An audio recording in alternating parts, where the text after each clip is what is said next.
need to sell some of them. You're wasting all your time and money on models. Paint what you have. Hello, everyone, and welcome to another episode of Model Club TV, episode 26. 26. Thanks with the help with the numbers. Yeah. Scott, how are you? As always, my co-host, Scott Johansson. I'm great. I'm great. You sound pleasant this evening. I'm always pleasant. I don't know what your problem is. I'm great. Thanks for asking. I don't care. I know. Go ahead. Anyway, how you doing? I'm good. How was your 4th of July? Loud, noisy, stressful on my dogs, and I'm glad it's over. Yeah. You know what? That dog thing, it's really starting to annoy me that people complain. Why? Because. Has your dog ever barked?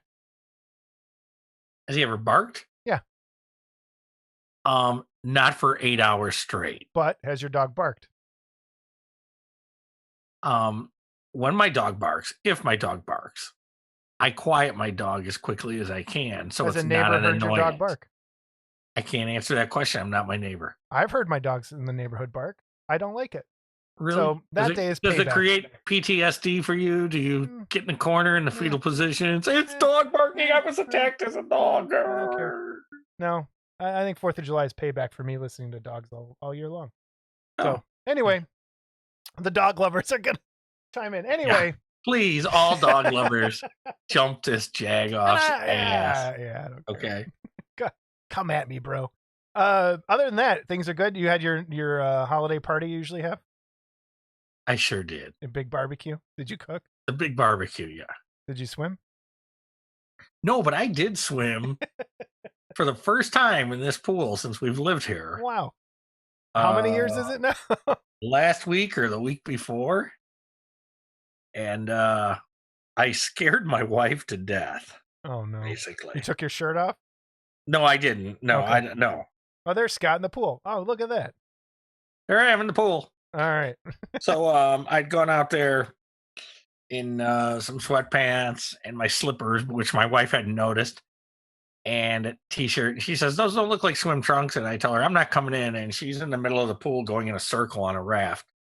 So as she turns her, as the thing turns and her back is to me, I jump out of the sweatpants real quick. I jump in the pool. And she's like, what the hell? She thought I fell in. And wait, did you just say you jumped out of your sweatpants? I took my sweatpants off, but I still had swim trunks on. Okay. I was under the sweatpants. I don't live at Homewood. So so I scared her. And I was in the pool for about an hour and I made a big whirlpool and I thought that was cool. And then it was I'm bored. Let's get out of here now. Well, I'm glad you had a good 4th of July. And a good swimming experience. I'm going to share my 4th of July story here in a little bit. I can't wait for this. It ties into our giveaway. And that's how I want to start this week's episode. We have our giveaways to do. And I want to kind of get that over with because I'm sure people are excited. From our birthday extravaganza, we have giveaways. And we are going to start. What do you want to start with? The 3 or the Smilodon? Whatever one you want to start with. This is really not that important to me.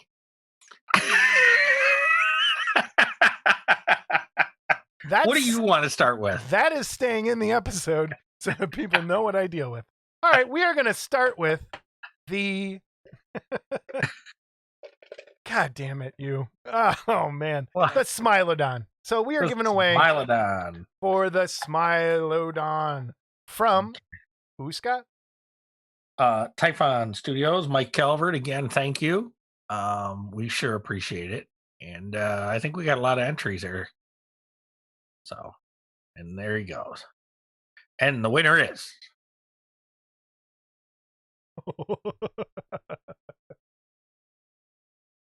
Kurt Kraus. Kurt Kraus wins the Smilodon. Kurt Kraus has won the Smilodon. Congratulations, Kurt! I'm going to make him pay for postage. And you know what? You don't have to send me his address. I have it. All right, excellent. So good. All right, Kurt Krause is one. All right, for the Smilodon. This is a little more complicated. This is for the 3. So, Scott, I do need you to call out the name of the kit first. Let's go with the Taurus. All right. So, if this one says all 3, it's that. No, this one's going back in because that was an Invisible Man. This one. Well, is it can all say 3? just Custard. Custard has won the Taurus. Custard. Ah. And ER or custard like ice cream? Turd, like the poop. Oh boy. Can't wait Okay, to find this out who one that is what, Scott? Let's go with the Cyclops. This is for the Cyclops. If it says all 3 are Cyclops. I pulled. This is a Cyclops. Scott Lookabill. Scott Lookabill has won the Cyclops. Is it a bill or a bill? Lookabill. These are YouTube names, so sometimes they're a little bit messed up, but I think that's his last Yeah, name. I can't wait to see who Custard is. I know who it is. And finally, Invisible Man. Is this an all 3-er? Yes, it is. Mark's Hobby Bench Mark's Hobby has Bench won the Invisible Man. Well, fantastic. Okay.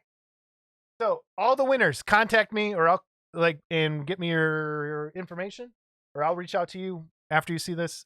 Okay, so we want to shout out again to all our kit donators.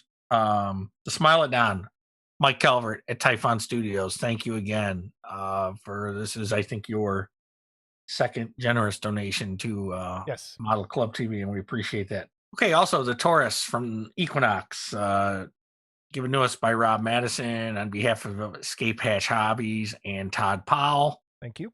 Thank you. Onyx Digital and Jamie Sy for the Cyclops. Thank you. And thanks, Jamie, for all your help on our endeavor to become digital printers. He hates me right now. I know. And I don't know if I should get the information for you, because if Dyslexic here is giving me shit backwards, I could maybe never print something. Uh-huh. And last but certainly not least, the Invisible Man, sculpted by Tony Cipriano, donated by Michael Reagan. Thanks, Michael. Appreciate it. That's a cool set of busts, by the way. I don't know if he's still running the sale, but those are really cool busts, and they look really cool bronzed and just, sitting on your shelf. So I actually need to get a couple of those from him because I really like him. The Invisible Man, actually, to me, is one of the nicest ones. So again, thank you to everyone who continues to donate to us for the giveaways. The giveaways don't help us, but they help you, the listener, and or the watcher, or whatever. Yeah, either one. And we appreciate that. We definitely do. And we have another giveaway this episode by our friend Paul Gill. We do. And this one ties into a couple things. As we've talked about previously, I like my UFO stories and I like my alien stuff. And so does Paul Gill. And he originally sent this as a celebration of the UFO report being released, which was turned out they did not say what they should have said. They've kept a lot of stuff secret, but anyway. Or maybe there's just not anything there to say. No, that's not what they said. They said they can't explain it, and they left. They didn't leave a lot of stuff. But for the government, I have to go to the kitchen and get some tinfoil. No, but you do need to fix your camera again. I'm working on that. Thanks. You don't need your tinfoil, but I do have a UFO story. And I've already told you this story, but I'm going to tell everybody my UFO story. I can't wait. I bet my story's better. Go ahead. Maybe. 4th of July, I am in Michigan City. Michigan City. Here we go. Here we Michigan fucking City. Michigan City. I thought UFO. Michigan City, Indiana. And Jamie and I are on the beach, and it is sunset. There's a lot of people around us, and we are facing due north. And yes, I know it's 4th of July. I know there's stuff flying in the sky. I know there are Chinese lanterns flying around. I know all of that. I saw a lot of that. I saw the Chinese lanterns, but this was not that. So if we are looking due north, which we were, out at the horizon from end to end, it's water. You can see normally Chicago from there, and it's just on the very tip of the horizon, and that's a little bit north of west. The sun goes down west. Like if you go just a little bit northwest, not, it's not due west, it's not northwest, it's in between. The sun sets at this point in time of the year. It sets at west northwest. Okay, so it's up there. So when I'm looking at it, if I'm looking this way, the sun sets like kind of over there. As the sun making fun of my eyes? You making fun of my eyes? Yeah, that's kind of what your eyes do. The sun went down, and then you could still see glow up from the sun. There's a little gray, like it's about an inch, less than an inch.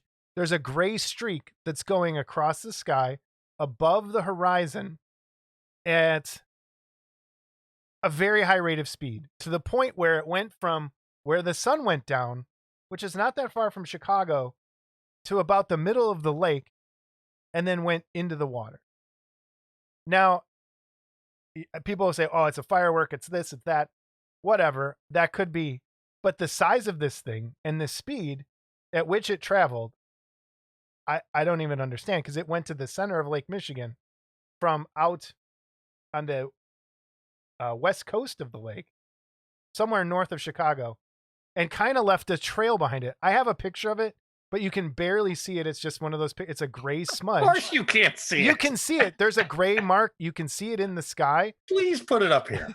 I will. And there's boats in the water. You can see the boats in the water. It's not that. It's above that. I'm fully expecting it could be some sort of mirage, that when the sun goes down behind the horizon, it reflects something off of the lake and into the sky, and you can see it off the haze. It could be that. But the speed at which this thing moved, I don't even understand it. And the funny thing is, if anyone watches Skinwalker Ranch, they saw a UFO 2 weeks ago that looks exactly like what I saw. It's the exact same thing. And it was creepy. And if it was just me, I would totally go, yeah, Jason's crazy. But Jamie, who's a lot smarter than I am on most things, saw it at the exact same time I did. And we both saw it. So it wasn't just me, and it was going faster than any boat on the water. Anyway, so here's how you're going to win. Wait, stop. Oh, no, here we go. Could it have been a ship full of mermaids? Is mermaids going to be your next conspiracy? Okay. I'm just... We're done. We're done. And they came in from space. The Bigfoots piloted them into space. Okay, I hate you. And their tinfoil hats. Okay. I hate you. So Paul Gill has sent along a little alien, little Roswell tribute alien bust. I love this kit. It's nice and small. It's a nice little, just like practice painting using different paints. Nice little bust. And I have Paul Gill's paint ups here that I'm going to share. And I'll put these in the gallery at the end as well. But it's 2 pieces. Great little bust. And thank you again, Paul Gill, for another giveaway for the show. A tribute to the Roswell alien. And it's got a crashed UFO on the base. You got a little gray. So to get this, in the comments down below, you're going to have to you have to say some sort of UFO story. Either aliens are bunk and you think it's all crazy. Give us a UFO story. Tell us something about aliens, or just say, hey, I want that alien kit. The word UFO has to be in the post. Yeah. Or UAP. Yeah, make it harder. UFO or UAP. Come on. Okay, what if someone's dyslexic by you and they go UFP and that's not one of the choices? Yeah, well, I'll figure out what they're talking about. But we're giving this away. And thank you, Paul Gill, again, for another generous donation. And we'll go from there. Yeah. Thank you, Paul. Appreciate it, as always. All right. That's our giveaway this time. Seen any movies, Scott? I'm taking that as a no. We haven't had a movie discussion. No, I was gonna watch Black Widow, but they wanted like $30 to stream it, and I'm like, screw that. So I hear everyone's mad about the Taskmaster. Really? See, I haven't heard anything one way or another. I've so given up on the Marvel stuff. Yeah, me too. It's garbage. It's all garbage. I watched a movie called Super Deep. on Shudder. It wasn't about what you thought it was for. No, it was not. It was not the porn I was hoping for. So, but it was a Russian sci-fi movie about a going super deep into the ground, and there's some really good stuff in there. Not a great movie, not a terrible movie, but there is one of the coolest makeup effects I've seen in a long time, and it's, I think, totally worth seeing it for. And it's at the end. It's in an elevator. You'll know what I'm talking about when you see it. But Super Deep's pretty, I think, totally worth watching. Other than that, I haven't really watched anything. No. Anyway, news and reviews. Scott, what'd you get? What'd you find? What have I found? That is a good question. So the first thing I have is at Wonderfest. I know I talked about picking up these 3D Dastardly and Muttley and their flying machines from Michigan Toy and Soldier. And it took them a little while to get them to me. I guess there was a problem with the owner, went into the hospital and he had all the orders. Oh, that's never good. But they shipped them to me this week, and they're almost like little Funko versions, and they're not very big. But it's all the characters, Zilly, Clunk, Muttley, and Dastardly, and of course Yankee Doodle Pigeon. So come with the planes, come unpainted, but you know you gotta assemble them a little bit and do a little work. But how many parts are the planes? A lot? Not many. Depends on the plane, but no, they're not a ton. Maybe 7-8 pieces. Yeah. So they were fun. You had one in your hand the other day. One of the figures. So what are you talking about? And then the other thing Muttley. I got, Muttley's one of my favorite characters. And what I found out, and you know, I don't want to get too sidetracked here with the 3D printing, but what I did find out is I found out who actually sculpted these. And at first I was going to really jump Michigan Toy and Soldier shit a little bit here because it's like this guy's got a Patreon. I love Michigan Toy and Soldier, so please don't. No, and so yeah, and I was really shocked that, you know, so I'm like, what are they doing? They're just pulling somebody's work, and because this is one of the big fears of digital printing. Well, so I find this guy's Patreon, and it's $5 a month to join, and he has all kinds of files similar to this from different cartoons and shows. Recently, Herculoids, and they're all kind of super deformed Funko style. You know, this is Herculoids his. On there. Yeah, the Herculoids. I'll send you a picture and you can put it up. All right, cool. But Spy versus Spy from Mad Magazine, Frankenstein Jr., you know, and then he's got more modern things, Doctor Who, Indiana Jones. And they're like they said, they're like little Funko Pop style figures. And so for $5, you get access to all these STL files. So I'm thinking to myself, so these guys took this STL file and just printed it and they were selling them? Well, it turns out if you read the guy's rules, he doesn't care how many you print and sell. He just don't want you to give the file away, which is like, makes no sense to me. Okay. Because but this is what I've been trying to talk to Tony Cipriano about. Tony, you have to do a Patreon. You have to get past, I think, a lot of sculptors and producers. Yeah, don't pick on poor Tony now. Yeah, no, it's a lot of people. And it's even like, it's the same with AFM. It's why AFM didn't go digital for so long. It's about the subscribers. So this guy, and this is just a, you know, again, I don't want to get too sidetracked with this. So he has 778 Patreons. Mm-hmm. Patrons. Times $5. Okay. And he's getting $3,890 a month. Times that by 12. Times that by 12. Times 12. And yeah, maybe somebody drops off. Maybe that people come on. It's $46,680 a year. So that's what I'm trying to explain to now, Tony. Do they get all the money from the Patreon, or does Patreon take a cut? Well, Patreon takes a cut. So there's, I mean, but it's not like, it's like, you know, it's part of the service. So you can just kind of work that into your price. But you're not so much caring about the files, you're caring about keeping subscriber base. It's like Netflix for model kids. And it's the way everything's going to go. A lot of this. And if you can get, like I said, 700 and some people following you for $5 a month, and that's only at a $5 tier. I know a lot of other guys, if you want to sell their, if you want to print and sell copies, sometimes it's $30 a month and they charge you more to do that. And so then you're making more off the bat from there. And you've already recovered like you would have sold one sculpture for like in a month, less than that. And I think people really need to start looking at that on our end of things. And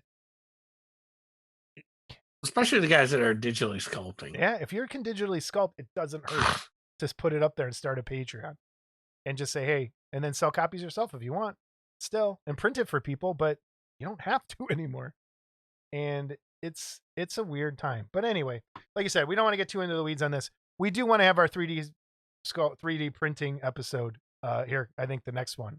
And we'll, I think, get into some more of these like topics, maybe in some controversies or just how we do it. And we'll have Jamie on and we're going to talk about some of that stuff. But yeah, it's a whole new world and exciting. And if there's somebody that's like dead set against this, we'd love to have you on also and hear as to why you're against it. I'd love to have a great debate show. Because it's not, we're not here to bash you or team up on you. It's just, I see these two worlds colliding. I think there's always going to be a separation, but there's parts of this that they're going to collide. Yep. So, and I think the more information we get from all sides, the better it's going to be in the long run. Once we get like everything kind of out on the table and say, hey, this is what's happening here. This is happening here. Here's how this is done. And people kind of just hash it out and just put all those questions out there and let people try and figure out the answers to it. Because it's coming, whether you like it or not. It's not coming. It's here. And I think it's exciting. And it can only make Garage Kids better, I think. But that's me. I just host this stupid podcast. What do I know?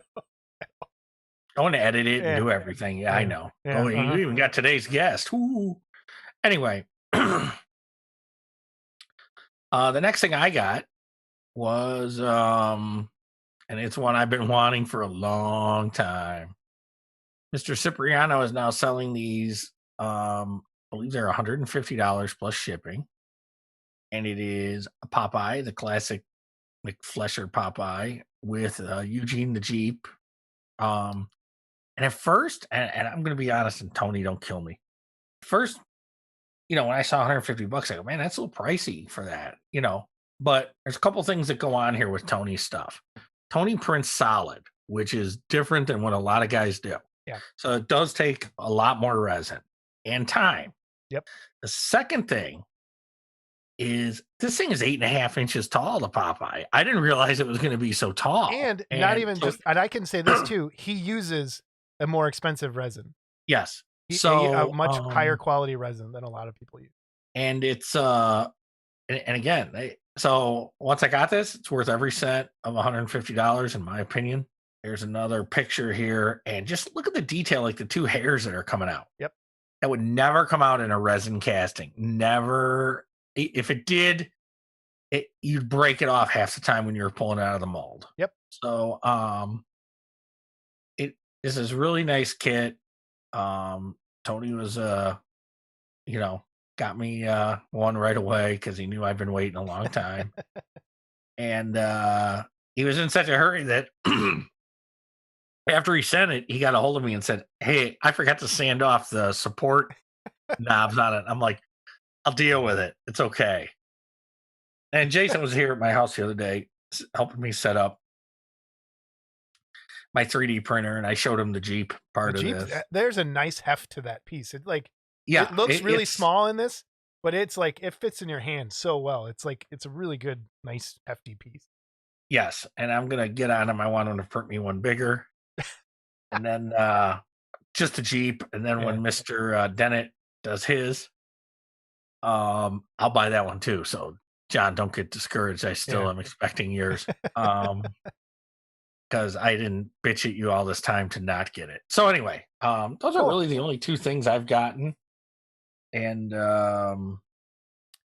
it's been kind of slow. I've been buying stuff for the 3D printer and stuff. So Yeah, and there's a we'll lot. talk to a buy. little about Yeah, that in the we'll workbench. Yep. But what I've been doing is going back and figuring out which ones I said I wanted to buy that I've liked in the last year. And one of those kits was Wolf Cop by David Schmidt, and sculpted by Mark Van Tine, released by David Schmidt, and cast by Paul Gill.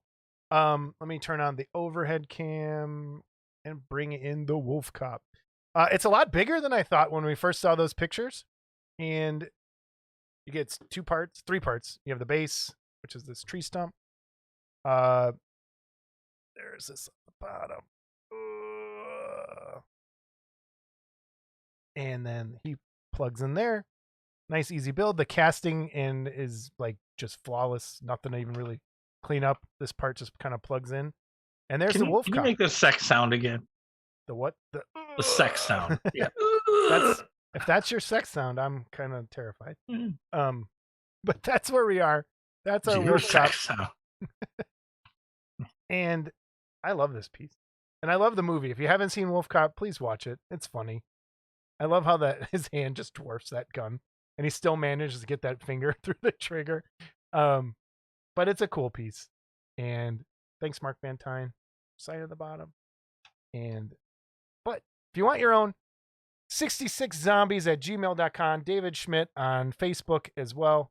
And he'll get one out to you. And thanks. I really, really, really, really like this kit. So pick that up. Let's turn off the extra lights. Ooh, glare's gone. Thank God. The other thing I got in the endless pile of miniatures is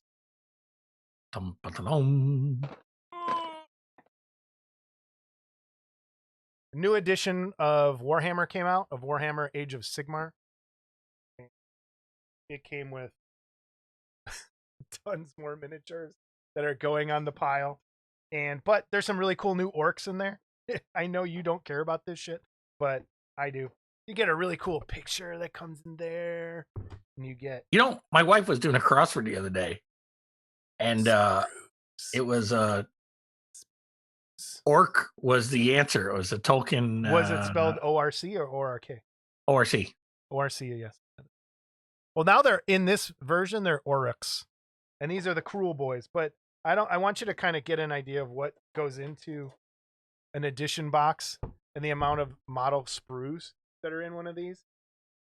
And it's just... So those are all styrene. Yeah, that's all styrene. So none of it's metal anymore. Nope, all plastic. Some of them come resin, but not... Wait, see even more under there? There's some really cool figures in there. So these will go on the pile, probably get done in a couple years. And we'll be from there. But that's a new edition of Warhammer. And I'm excited. There's some really cool... So 340, Jason finally finishes his Warhammer orcs. Might be. Johansson won't die. Oh, man. I better live that. That's it for me. What I got. Here's some things that were sent to us and what we got. New from Gilman Productions through the Yagher Army is Peter on a Platter. And it is a quarter scale Jeff Yagher sculpt. And it will be 120 plus shipping. Available late August, September. And more info at the Yagher Army Facebook group. It's not an exclusive, but you can get it through there. And please check out the Yagher Army. But this is a really cool piece. It's from the movie The House That Dripped Blood. Yep. And based on cover art. And I don't know if this cover art was the poster art, because Famous Monsters would do that sometimes. But the cover of Famous Monsters number 86. And it's really cool. It's really a nice sculpt. The base is cool. I'm really impressed with this one. Yeah, it's a nice looking piece. I really like that base, the blood dripping. Head over to the Yagher Army if you want to pick up this piece. And I think the info should be there somewhere. So that's where you go. Or check out Paul Gill on Facebook. He'll help you out. Or Jeff Yagher. Yep. All right. Next up, we have from Banshee Studios. They also have a Facebook page. They're working on a website, I know. And if you would like to talk to them, Banshee Studios at virginmedia.com. But we have some cool, neat little busts. They're based out of the UK. So if you don't want to pay shipping on something coming from over here in the States, these are local for you. The Monster, the Bride, the Wolfman, who I really like the pose on this Wolfman. Yeah, and I think one of the earlier episodes, I did put this kid out there because I liked the pose as well. Yeah, it's a good pose. And then there's a Jekyll and Hyde as well. Yep. So check them out. Yeah, I believe early on I talked to the gentleman that sculpted this stuff, Russ Roby, and was a really nice guy. And I really like the pose on the Wolfman. It's one that I always thought would have been a cool kit, and someone finally made it. Yeah, it is really nice stuff. If you get a chance, check them out in all his places, and we'll put that information down in the description as well. And that's what we have for stuff we found. It's time to shame Scott in this part. We have had our contest between the two of us to build our kits. I'm shaming myself here a little bit too, actually, to build our 3 kits in the year. I've gotten 1 done. You've gotten 0. And Kendall Conniff managed to throw together this ridiculous diorama of the kit that he just won 2 episodes ago, 3 episodes ago. And it was not that long ago that he won the Monster Jones prize pack that had the Elvis Burger King model in it. And he finished it already and did this amazing, I think, really cool diorama. So instead of kind of throwing these pictures up here, I'm going to do a quick slideshow. Check it out.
Scott, what'd you think?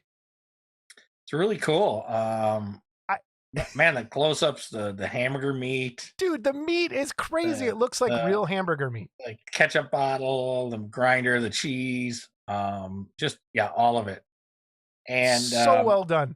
Even the tan line on his butt, on his plumber's crack, is really cool.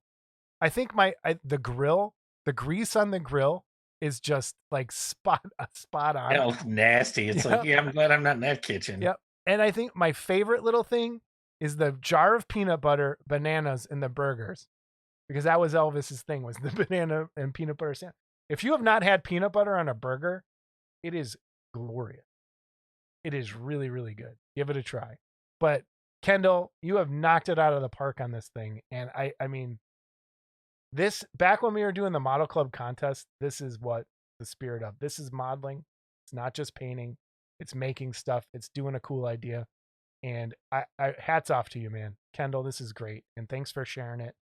And well done. Yeah, it's a lot of fun. This reminds me too, when I see the product placement, I wonder if he's getting any money out of this. Is it deal with Heinz? If anyone needs a deal with Heinz, it's me. I go through so much. I was at the comic store the other day, and I don't know if you remember the wacky packages. Okay. They now have little wacky packages, the actual product, and they're small like this. Oh yeah. And you can buy them, go on eBay and check them out. But of course, there's rare ones. Oh, And they're in the blind boxes. yeah, yeah. Or they'll show you some of them and you get Yeah. 3. Yeah. So I don't know. But Cool. it's yeah, I just thought it was kind of funny. And this was it reminded me of these little wacky packages, things that have just come out. But great job on Yeah, this. this is killer. And yeah, if you're getting money for product placement, then we want money for product placement. So true. All right, it's time for the workbench.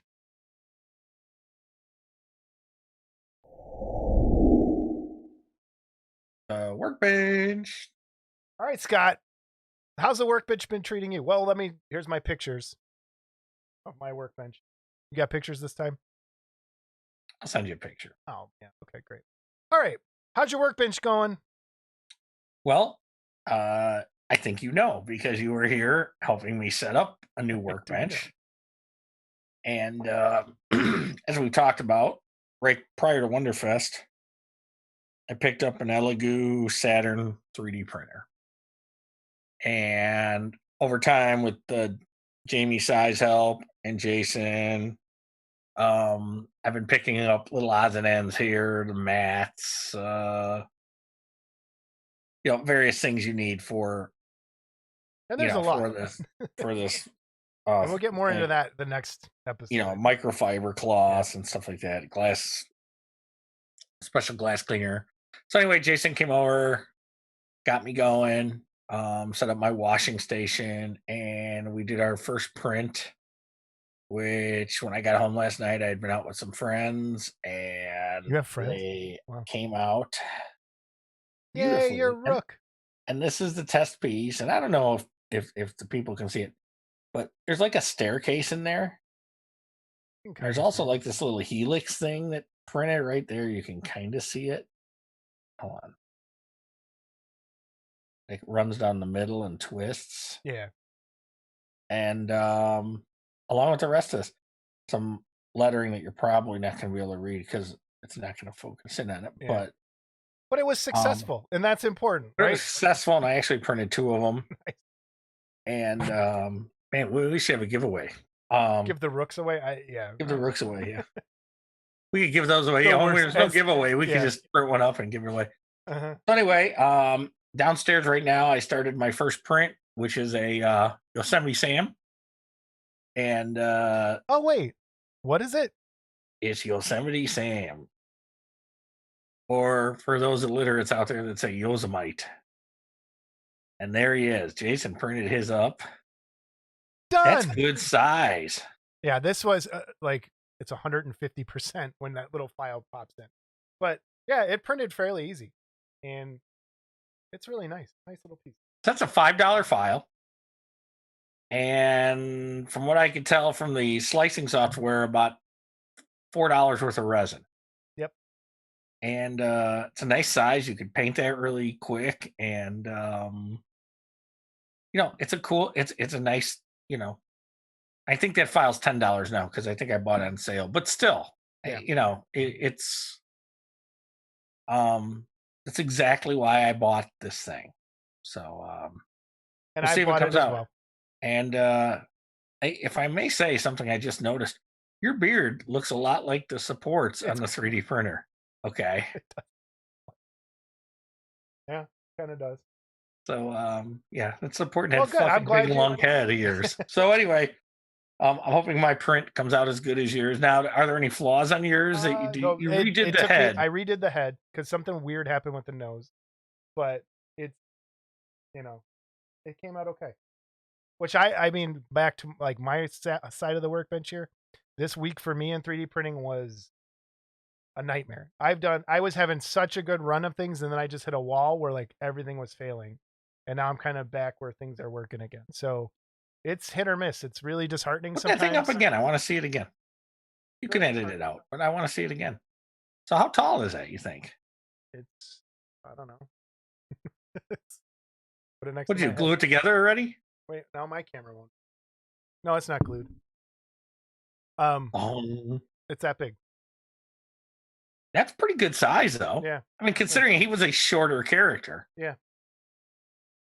And that The thing base is keys a in little- that well. That just, The base is a little flimsy, but I think the base should be heavier. I almost printed my base solid. Yeah, I did. Well, Did you? I think I hollowed mine out actually. the base is only that thin. You can't hollow. I mean, it's like core. It's really thin. So yeah, that's it. What else are you doing workbench wise? I've got to work on those parts. As you saw, my basement's a little bit of a mess. My work area is a little bit of a mess. So in the next day or two, I'll be down there, and while this printer's running. So for those that hat takes about 7 hours to print. Yeah. With the 3D printer. So, but how much did you get done with the dragon and stuff for the wacky racers? No, I haven't started yet, but it's coming. Okay. All right, cool. I finished up my AFM articles, and I still have to write it, but I did finish a little quick preview. My little anime girls, and there was some bumps in the road, and I don't want to show them like super good on here yet, so just quick preview of what they turned out like. There were some parts that didn't fit, some that fit fine, and it's just your usual building model stuff. But yeah, that's about where we're at with Workbench. So our interview this episode is none other than Robert Troch. Scott, what can we say about Robert Troch? Nothing good. No. I love Robert Troch. Yeah, he's a good guy. He's a good guy. He's into a lot of stuff. Yeah. He's kind of like the Conte. He doesn't do anything small. No. But just a real good guy, a native Illinoisan. Chicago area. But he's been in New York long enough. I guess you guys can have him. Yeah. He's still got our accent though.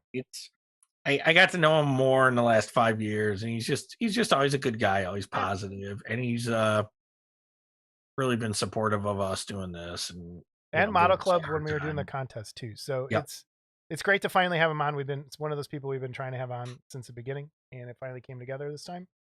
And enjoy our talk with Robert Troch.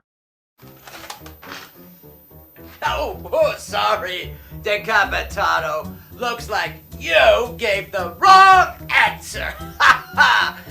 Time for sudden death, you loser.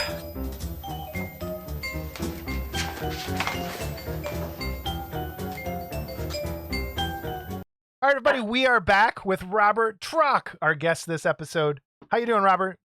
I am doing great. And I said your name right this time, correct? Yeah, you did. I've heard it. I mean, think of the words that rhymes with. So imagine in school when I was in grade school and middle school, the words that rhyme with that. So yeah, I heard it all. Yeah, I get Skywalker and Walker Texas Ranger all the time. And when they start to say it, I go, yeah. Johansson. I get Johansson sometimes. Johansson. Ingemar.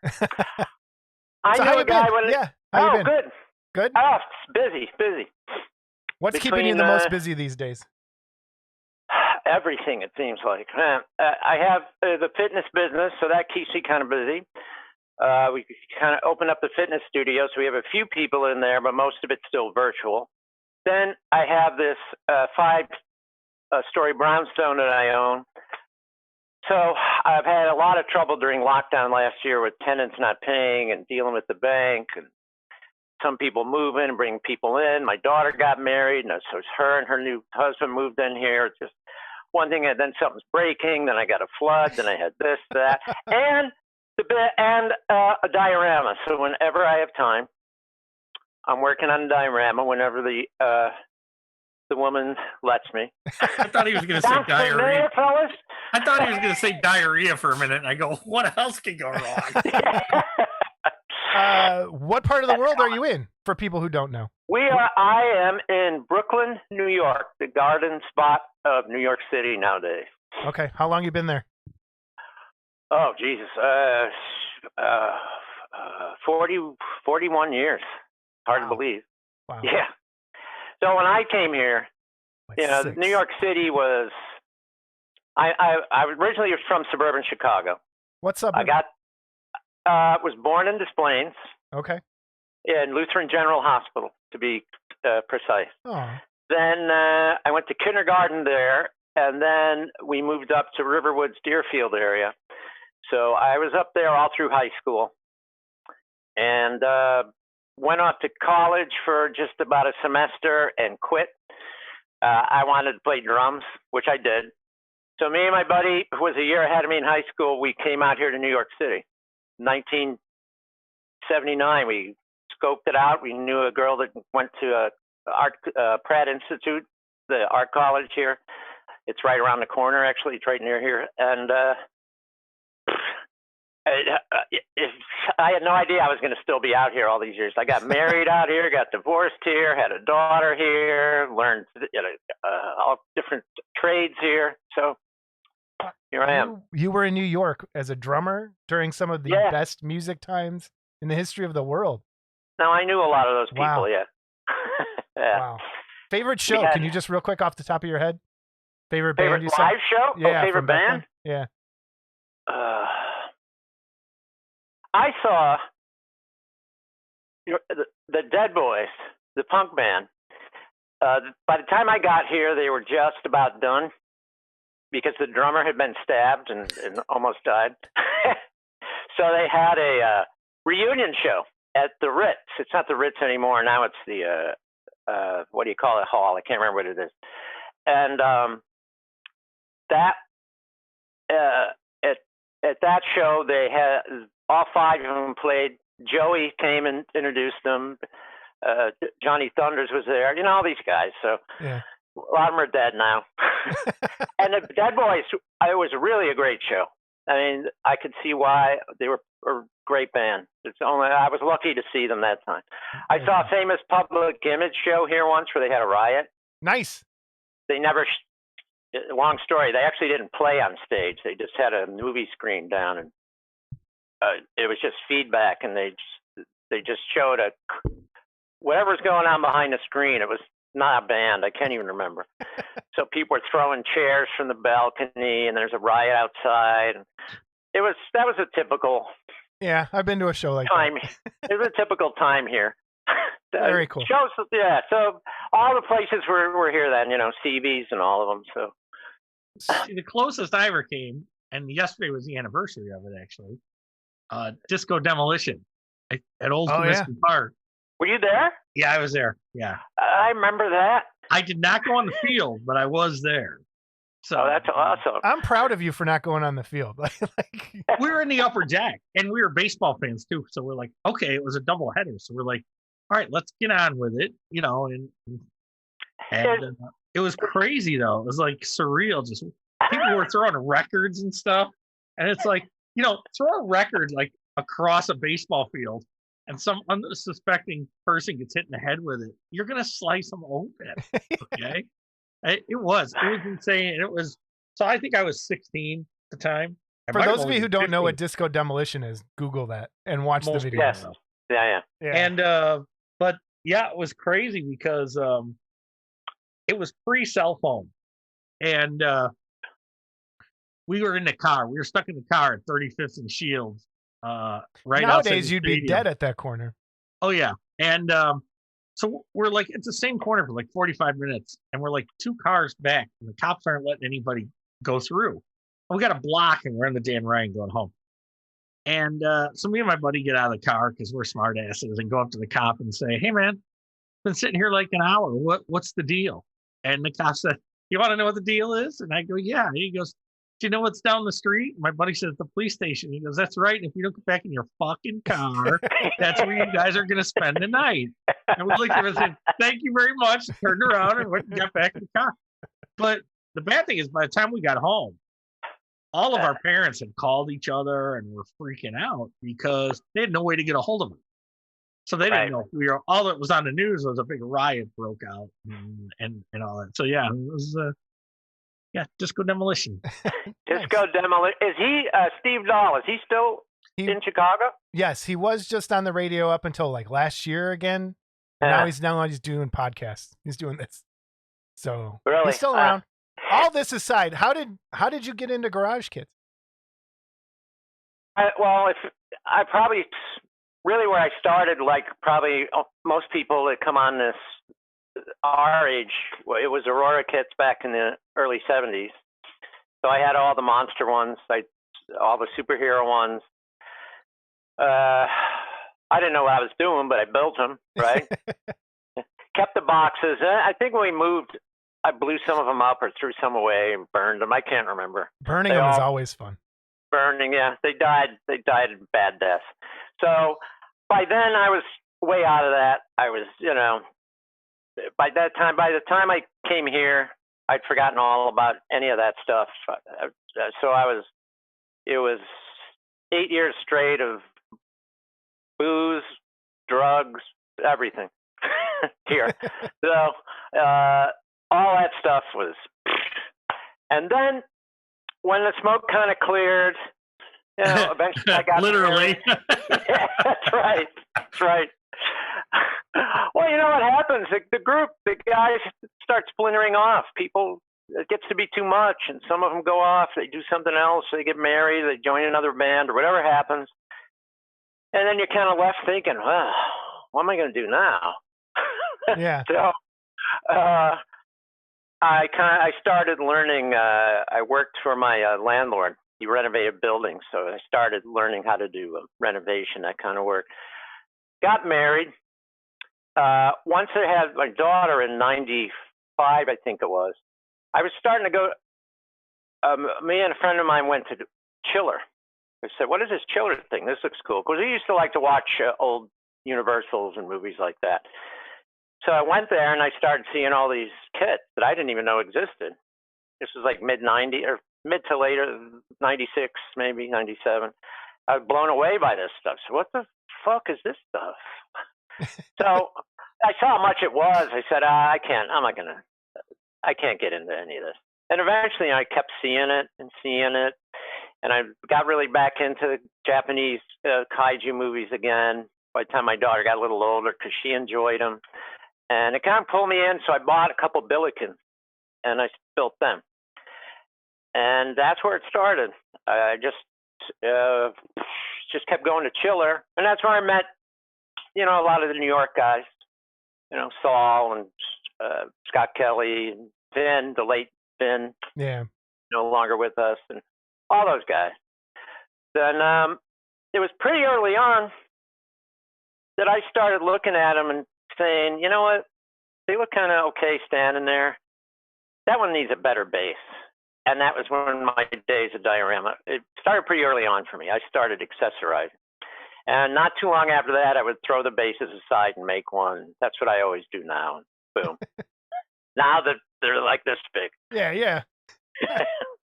You still have the whole room project? The I had to, yes, but I had to take it apart for now because the fitness studio, I expanded into that room too. So the dioramas that we're building now are all parts of that. They all plug into that big one. Okay. Yeah. When you say we, do you have an imaginary friend? Who are you talking about? No, that's Eric in my. You guys have met him. Yes. Down at Model Club. Yeah. Sorry. Eric Hamilton. This project, this diorama of miracles, I call it.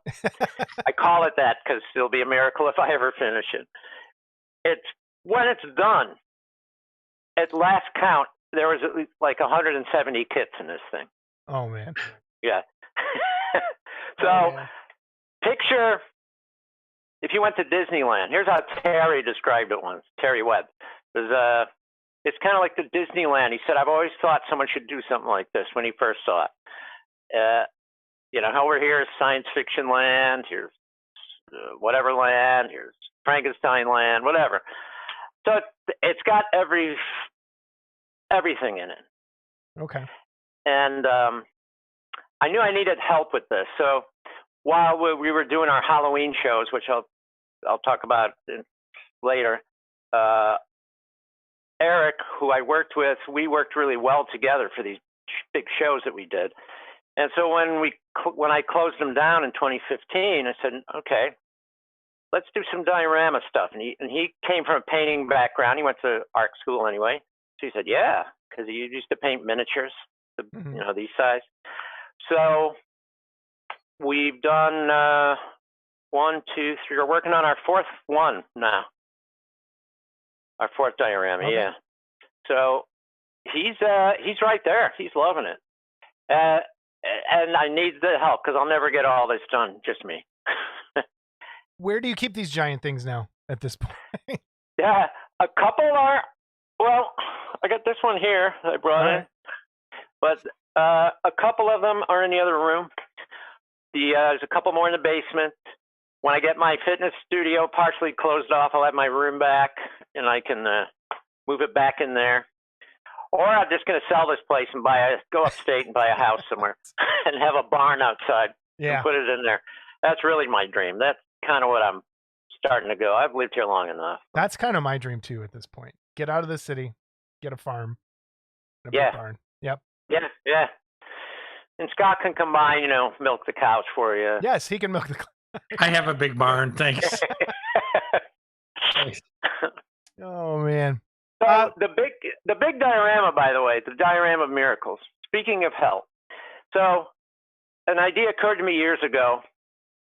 I said it would be really cool. First of all, I'll never be able to paint all these in time, but before I die. Yeah. So it would really be cool if I talk to people, that I know that are good painters, decent painters, and ask them, pick any figure in this diorama that you want to paint, and we'll put it in there. It has to stay in a diorama. You can't have it, but it stays in there. And we make a little plaque, says, built and painted by so-and-so. So I've asked a few people, and yeah, they're keen to do it. So that's a great idea. Yeah.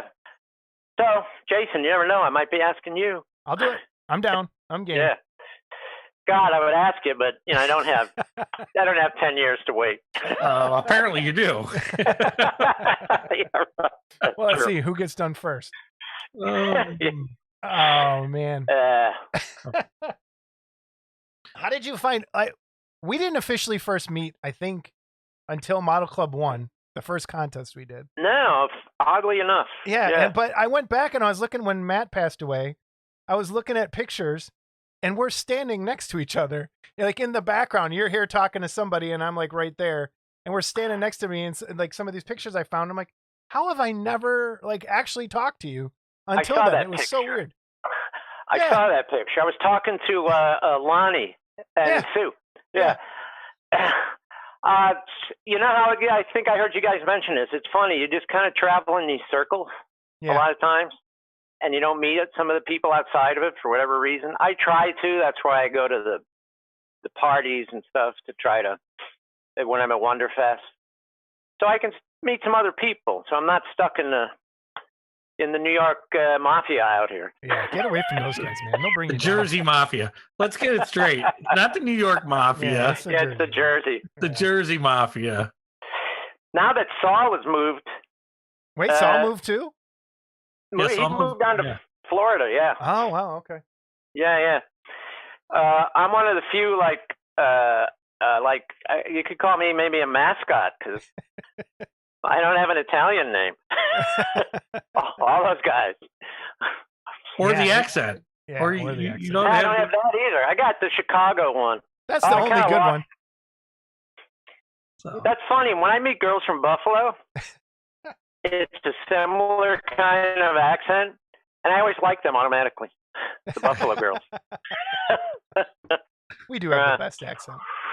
What was your first year going to Wonderfest? Do you remember? That wasn't. Yeah. I didn't go to Wonderfest for quite a long time, because when I was married and had my daughter, there was no way I was going to be able to go down there. I would have got my head chewed off. It wasn't going to happen. So I used to just go to Chiller always. And people there would tell me, so you got to go to Wonderfest. You got to go. And I said, yeah, okay, someday. So right after I got divorced and the papers were signed that year, I think it was 2006, boom, I was down at Wonderfest. Perfect. Finally. So, yeah, I got to meet a lot of new people once I went down there, because it was always just people at Chiller. That's all I knew. No, well, I had always seen Robert's name, I think it was, you were in a clubhouse, right? Yeah. Yep. So I had always seen his name, but I didn't know who he was. And then I think it was one of the last times John Tucky came to Wonderfest is when I really, got to know him because he was helping John out as I was, and a few others, John Pettick. Oh yeah, he wrote both of you in. That's right. Yeah, and Right. oh, and the best story I have for that is so we had to put some parts in the box that shipped late. So John gives them to Robert to here, put these in the Draculas, right? Okay. Yeah. And he looks over and he's like, Robert, what are you doing? And okay. So rather than cut the bottom of the box and like slide the part in and retape it, No. he's cutting the fucking box out right there with the knife. That Tucky's losing his mind. I would have done that too. I just started laughing. So, Well, yeah. you gotta understand with me, with the kits and stuff, like I'm not afraid if you hand me like a $800 Japanese kit and I want to repose it, I'll just say, okay, fuck it, let's start cutting. So, I don't even think about that stuff. I cut it. And right after I did it, and you and Tucky were saying, what are you doing? I realized, oh yeah, I probably shouldn't have done that. The complete opposite of Scott, who dusts his box art. That's right. I collect box art. I got a box art graphic novel. I should do a box art graphic novel. Oh man. So that I've kind of known him since. Then I saw him at G Fest a couple times, I believe, and Jersey Fest, obviously. So G Fest is canceled this year still. Yeah, 2 years in a row. But there is a kaiju model thing toy show. Yeah. And it's down the street from both of our house, Scott. It's in Orlando. Where? At the old space golf thing. Really? I just saw this thing yesterday.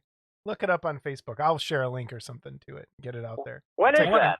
It's That's called. later this. It's this weekend. It's coming. It's this weekend. Oh. I saw that. Put it up there. So yeah, I'm sad that G Fest didn't happen again. I like that show. So. Oh, it was so hot. Remember that last time I was there, Robert? Oh God, And that was hot. you were there. John LeGrand, Larry Tribula, Mike Wallace was there. Wallace was there. Yeah, and we were down in the model contest room. It was fucking roasting in there, like the air conditioning had gone off or something. Yeah, it was busted. It was off. It was out. That's where they do Flashback Weekend too, and it gets hot in there for that. I know. Yeah. So, Ugh. yeah. That was a great show though, because I came especially because Takuchi Yamada came out to that show, and I'd never met him, and he's one of my all-time gods. All the stuff he had done, I used to see in Hobby Japan all the time, those great dioramas. So I met him, got to know him, and about a month after G-Fest, I was heading out to Japan that year. That was what, 2019? Yeah. I think, yeah. Would have been. Yeah, 2019. So I told him I was coming, and he had a little museum down in his hometown. And I told him I'd try to contact him. So then I got to Japan, and I have a couple friends there. One of them's a big model guy. And he was taking me around, and here comes Yamada, dressed exactly in the same shirt and pants and everything he'd worn G-Fest. Like he never took them off. And he saw me and said, hey, I can't speak Japanese, he can't speak English, so Akira will translate. And I said, I'm coming out to your place for sure. And he said, okay. And he gave me a little more contact information. So I went a few days later. I took the train down there, and he and I were texting back and forth. And he came to the train station, picked me up in his car, took me over to the museum. He went. There must have been 50. He told me, and we've got so many in a warehouse. He probably has 500 pieces, 800 pieces he's done. Right? Oh my gosh. Yeah. And if you look at some of them are like, wow. Yeah. And so I saw a lot of famous ones there, and I would ask them questions. We had translators on our phones and tablets. And then he took me downstairs to a store in Japan. Like the hobby shop will be part of a store. It won't be a separate thing. It's like in a mall, but they're all like in one. It's hard to describe. You'd have to go there. And he showed me some Ultraman dioramas he did. They had that set up down there in this department store. That's kind of Japan. They'll do stuff like cool stuff like that. And then I said, "Are you hungry?" He said, "Yeah." So he took us to a place. We had lunch. We talked about modeling and who we liked. And I brought up Shepard Payne, who I really admire, and he does too. So it was like, spent a whole afternoon with him. That was great. So the G-Fest, if nobody's ever seen Takuji Yamada's stuff, you really should look him up. Just amazing work. I don't know how jealous I can say I am right now. I like, just Japan is my dream trip. Like it's just, and now I don't even know if it'll ever happen with what's going on. But wow, how cool is that?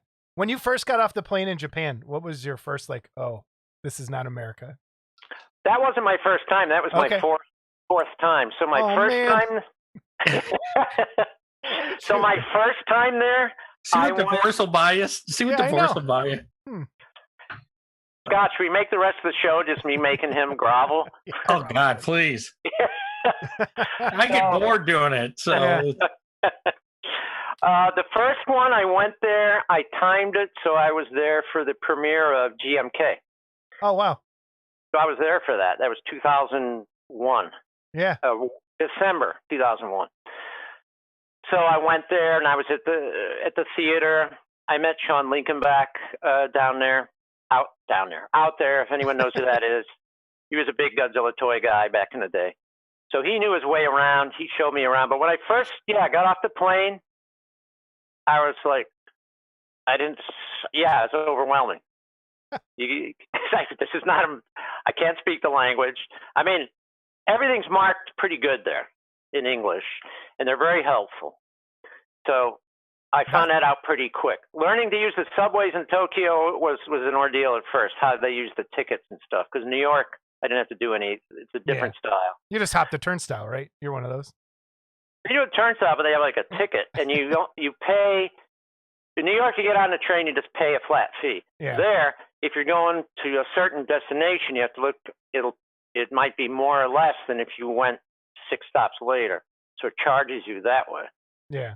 So you have to get it on the machine, or you have a pass that'll just charge it automatically when you come in and leave the station. That's how it does it. Wow. Then you have to do the money conversion thing in your head, I'm sure, at that point. I'm so screwed. Well, the first time, I didn't have anything on my phone to convert. But actually, the first time, it was really close. So, 100 yen might be very close to like $1, let's say. Okay. They were within 10 cents of each other. So if you go at a time like that, it's easy. Okay. Talk slow, Robert. Jason's head is steaming right now. You're doing math. Okay. When I went to Germany, it was the same thing. I didn't know how to order food. It was just like, so I purposely we were at a music festival, and I just purposely went to Burger King like 10 times because I could point at the number 2 you can just point and just go, I want that. Well, that's what I had to do in Japan. Yeah. You go in at a restaurant, a place, they have so many places to eat. There's like pictures of the food outside. And sometimes they can't speak anything, so you just point. Yeah. But they like when Americans come in there because sometimes they try to talk and joke around with you a little. I've had really great times going out there, actually. Very cool. Let's get into some kits. So this Edison Frankenstein that you shared with me. That's part of the Big Frankenstein after the lightning diorama that Eric and I did. Okay. We had that about 2/3 done, maybe a little less than that at Model Club that time. I don't know if you remember it. Yep. And then I worked on it all summer, and we took it to Jersey Fest, and it won the best of show, won best diorama, won, I forget, everything. And we have more pictures of that piece too.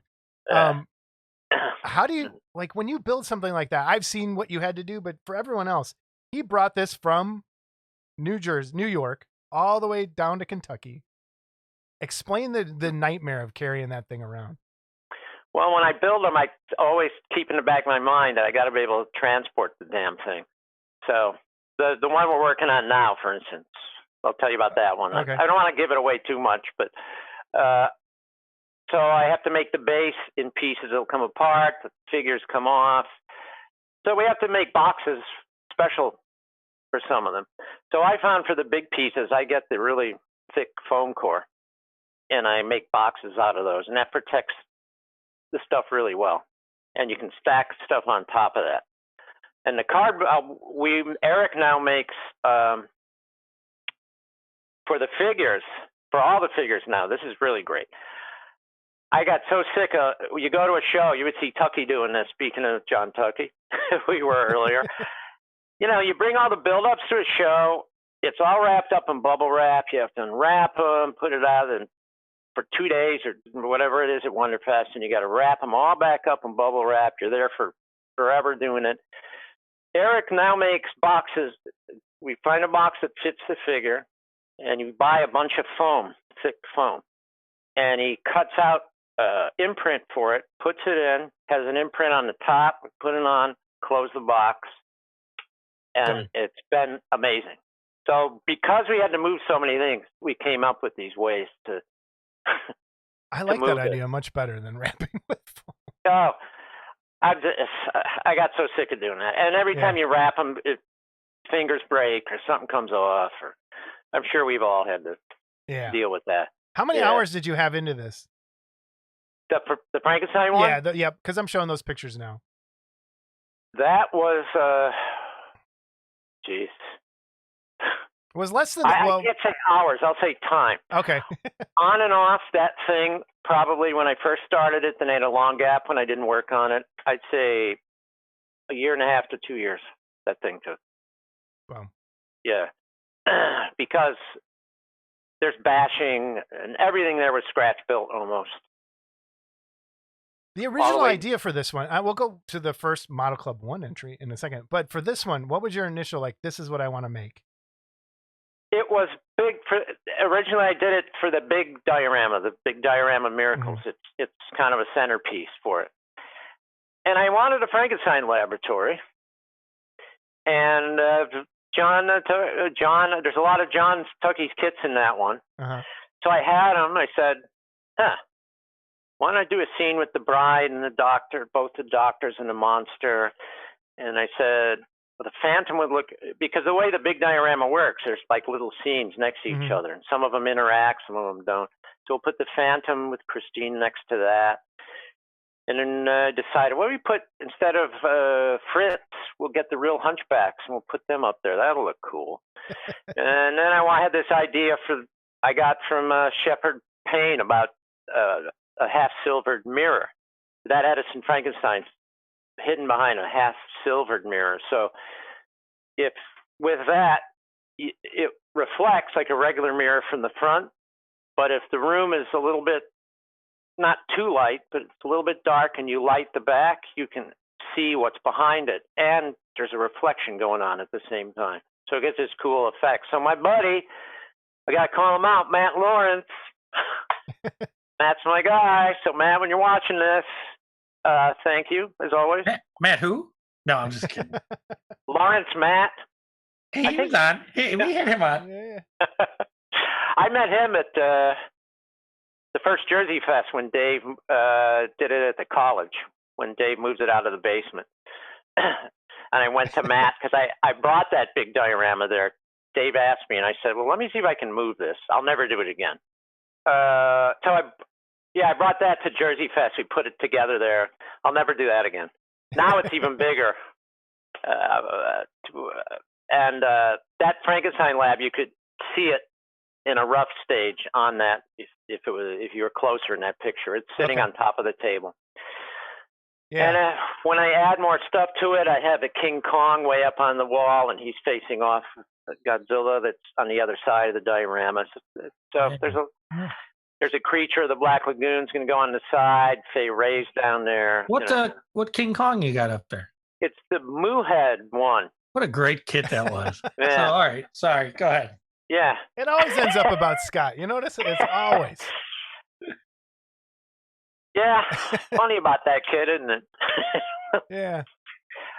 So I model. hear things Oh, go about ahead. a Scott Johansson Kong kit coming back again. I don't know. I keep hearing this. I don't know. It's coming. Is it? Okay. Okay. I'll buy Kongs. 33 Kongs. That's one of my favorite movies. So I'll get anything from that movie. Well, if that Cipriano would finish that one he's got on the Empire State Building. Model Club 1 was your, what was the title? I'll let you say it. Mad Monster Party. Yeah, Mad Monster Party. And for those of you who don't know, and I wanted to bring you on to kind of talk about Model Club 2. Yeah. I wanted to first of all say thank you for being one of the first supporters of Model Club when we were doing our contest. And we're still deciding what to do going forward. But you brought your A game to that show and to that contest and did exactly what we wanted to do in the spirit of the show, which was make something crazy and cool. And you totally did. So just kind of walk everybody through your Mad Monster Party. Well, first of all, when Model Club, when you guys announced that, I read it, took me 2 minutes to read it and say, oh, I'm in. I'm doing this. Yeah. I'm in on this. I'm not. Because you guys have had a discussion about this before, about in this hobby, the modeling part, I don't know, it's still there, but it's kind of not what it used to be.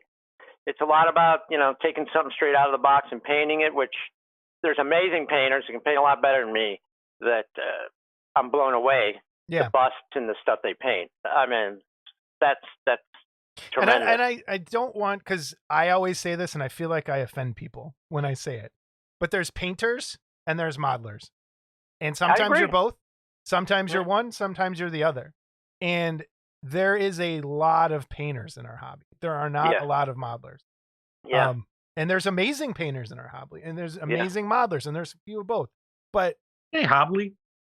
Of both hobby. Oh, here we go. HOBBY. Yeah, HOBBY. In You our said hobby. Hobbly. Dang it. In our hobby. And that's why we wanted to do that contest, was to try and bring the modeling part back of it and back to the show.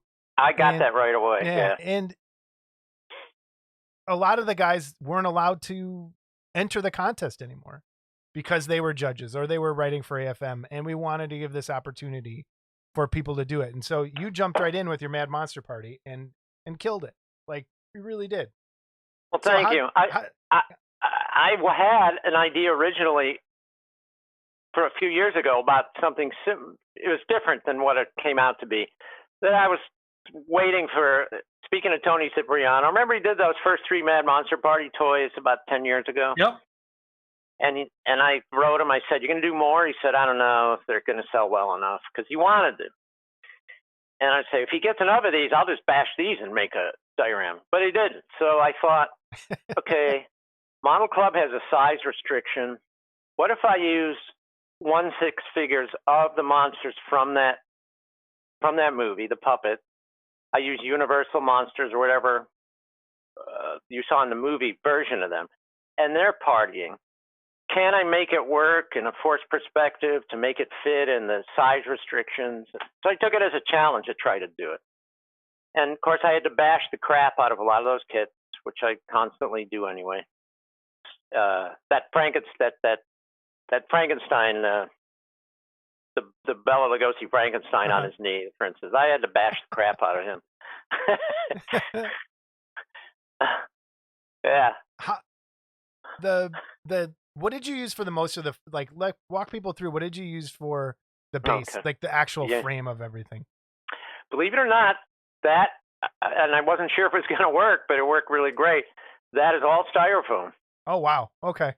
I have a plywood base, and then the styrofoam's on top, thick insulation styrofoam, the blue stuff. Okay. On top of that.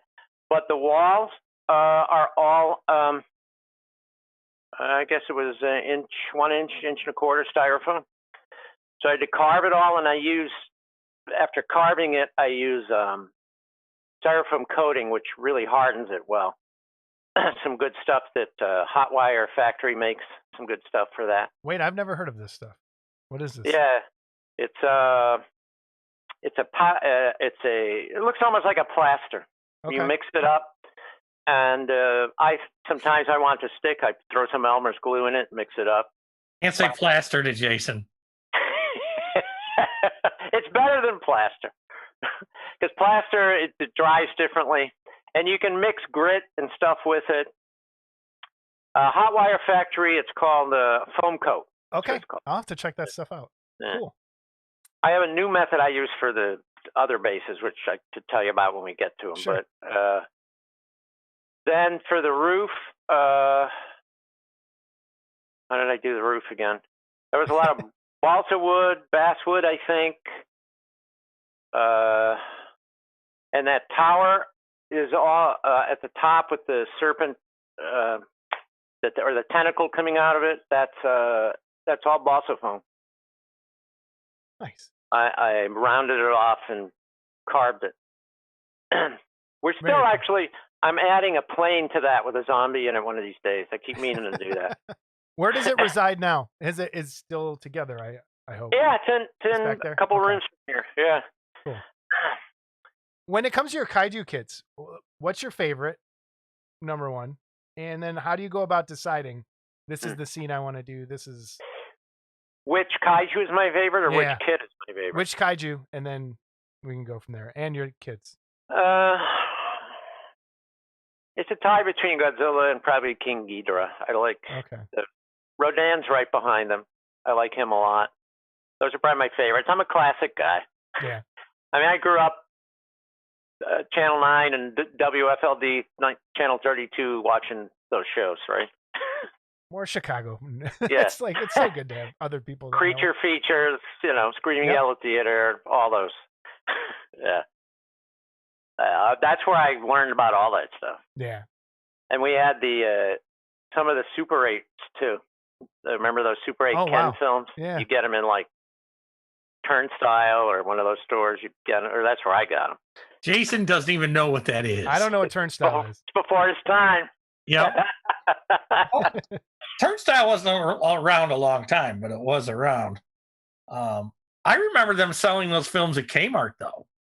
They probably did. Yeah, I bet you they did. Anybody that had a camera section back then sometimes would sell those. Those little Super Those 8 little- cameras. yep. Yeah. Yeah.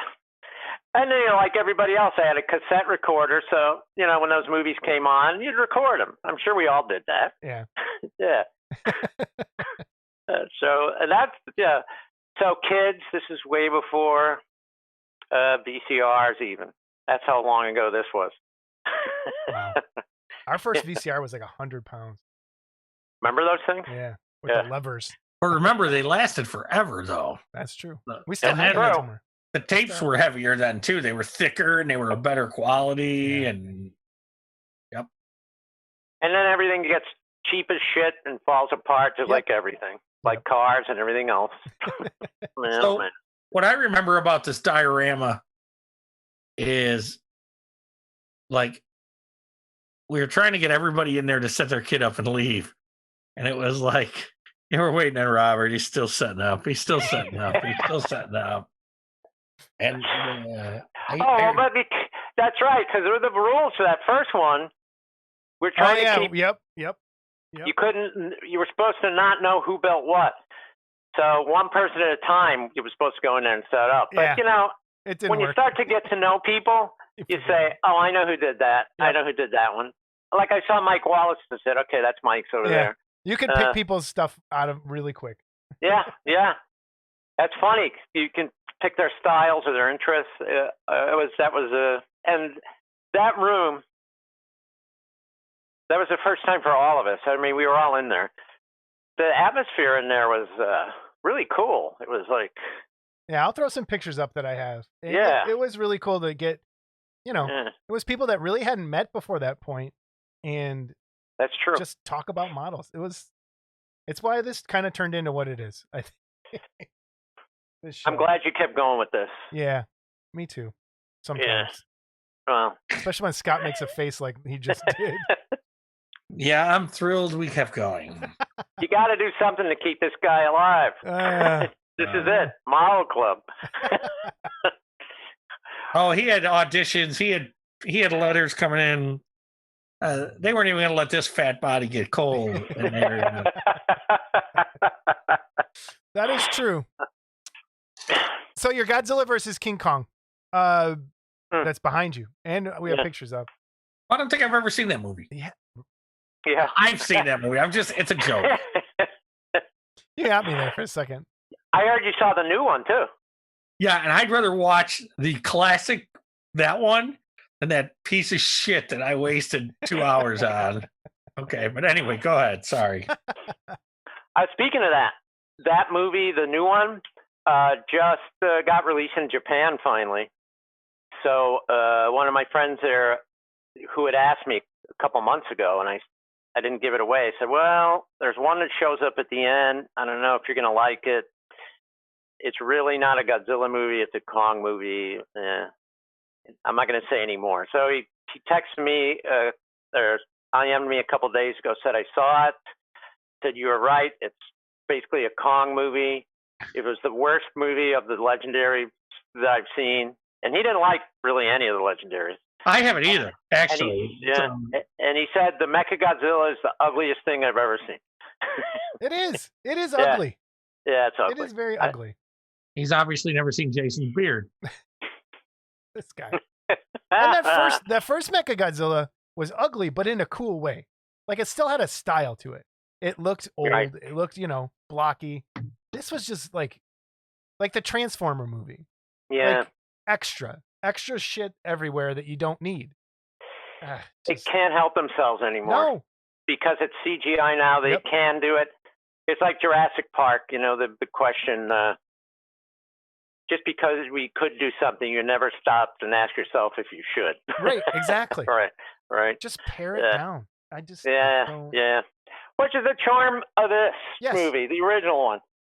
As awful as that Kong suit looks in that movie, the fight is fun. Flying him there in balloons, the whole thing's just Toho looniness. Getting him raft when he comes off the raft and Yeah. And the drink, what's he drinking? Like it's the berry juice. The berry juice, and what's he drinking? Like 4 little barrels, like that would put him out. And but then they have to be there singing their chant too with the drums. Yeah. Apparently, it doesn't work without that, I guess. What's the base kit from there? So, first of all, this kit is one of my all-time favorite kits. This is a New Arts kit. So if you know the Japanese stuff, his things, he's the godfather of all garage kits, kaiju kits there. He's still around. He's a pretty eccentric guy. But they worship him there. The real modelers and sculptors there, Inoue is the guy. So this one's one of my favorite ones. So I waited a long time to finally do something with it. The base wasn't much. It was just a kind of a ground base like this. I said, this isn't going to do. No. So we made this one. And I added, I don't know if you can see it. This is a piece of one of the balloons that exploded on the rock there when Kong got transported there. You have seen the movie, haven't you, Jason? I have seen the movie, Scott. Yeah. So this base is all again styrofoam insulation, big thick, the 4-inch stuff. So carved the shit out of it, added rocks, and I use this dirt method, which I really like, which I learned from a guy watching on YouTube, a train guy. It's a few steps, but I don't know if you can hear it, but it's pretty hard. So I coat it first. I do one step he doesn't do. I coat it first with that foam coat just to harden it. Then to get this ground texture, I go outside and get real dirt and mix it up like real good with different kinds of dirt and little maybe tiny little pieces of leaves or whatever, depending on the scale you're working in. Then I use Vallejo, the ground cover stuff. It's like the paste. Yeah. They have different ground covers. Brown, they got mud. You probably got some there. You got some? Yeah, it's great stuff. This is great stuff. That Frankenstein blab on the side where groundwork is, where the creature's going to go. That's a lot of that is done Okay. with that. And I have to do little sections at a time. So it's a step-by-step thing. I have to turn it on the side, cover it with the Vallejo stuff. Then with a shaker, sprinkle the dirt on heavy. Then once it's on, turn it, don't shake it, and just let the excess fall off. Put it back, spray rubbing alcohol on it, and then I have a mixture of Mod Podge with water, Mod Podge glue, and I spray that on top of it. What's the alcohol do? Without the alcohol, if you try to just spray the Mod Podge, the glue kind of just sits on top. When you put the alcohol on, the glue just goes, it goes right inside and becomes part of the dirt. It works great. I did not know that. Yeah. So I here with Robert Troch's modeling sound effects. I love it. I got a lot of them. I love this. Burp. Yeah. So it looks great. Yeah, that does. I don't know if how well you can actually see the texture of it, but how well it comes. Yeah, up no, running. yeah, we can. That's cool. Yeah. Okay. And the trees, I just use Woodland Scenics, and the ground. I spend a lot of time on the bases. Yeah. You just have to take your time with a diorama. You have to be really patient. Yeah. For it to come out. And I think bases, a lot of times people just kind of, it's the afterthought, And you can tell when they've done that too. Or you can tell if somebody's rushed a diorama. To me, it's, the figures might be painted great, but it's just the composition of the diorama. It's just kind of like, it looks like they just put them there. Yeah. And didn't really think about it. Which is cool, but, diorama should tell a story a little bit. They should. Who wins? Well, it depends what Famous Monster said, which turned out not to be true at all. Kong is the one that wins in both. There is no second version. Everybody knows this by now. For years, they always said the Japanese version, Godzilla wins. The American version, Kong won. But it's always the same ending. There was no other ending. So there you go. There you go. And then he went on to star in a horrible Peter Jackson remake. Don't get me started on that one. Oh, please. Oh, by all means. Speaking of the excess you were talking about, Jason, Jesus Christ. Yes. I agree. Yeah. I agree. It's somebody that loves the movie, something as much as he loves the original movie, you should never do your own version of it. You're too in love with it. You're too caught up in it. Yes. Yep. You should never have done it. I mean, yes, there were some good-looking things in it. I'll say that, but you can't. I never watch it. It's like, it doesn't. Yeah, I'll leave it at what you said. There's some good things in there, but I think the last 10 minutes of the movie are beautiful. Yeah, yes. Although Naomi Watts, if I was 100 stories up on the outside of a building, I would be clinging on to whatever I could for fucking dear life. Fuck you, gorilla. You're on your own. Okay. That's why Fay Ray, I buy her. She's terrified. Yeah. Yeah. Yeah, I know. This Ghidorah diorama. That was my my second kind of big major diorama. So that was done in 2001, I think it was. Oh, wow. Okay. Yeah. So that's where I really taught myself on that diorama. I remember how to start bashing kits, because at the time, some of those, to keep things in scale, you couldn't just get a kit from Japan. They didn't have them, or they were in the wrong scale, or they didn't make it, or they were hard to find, or whatever.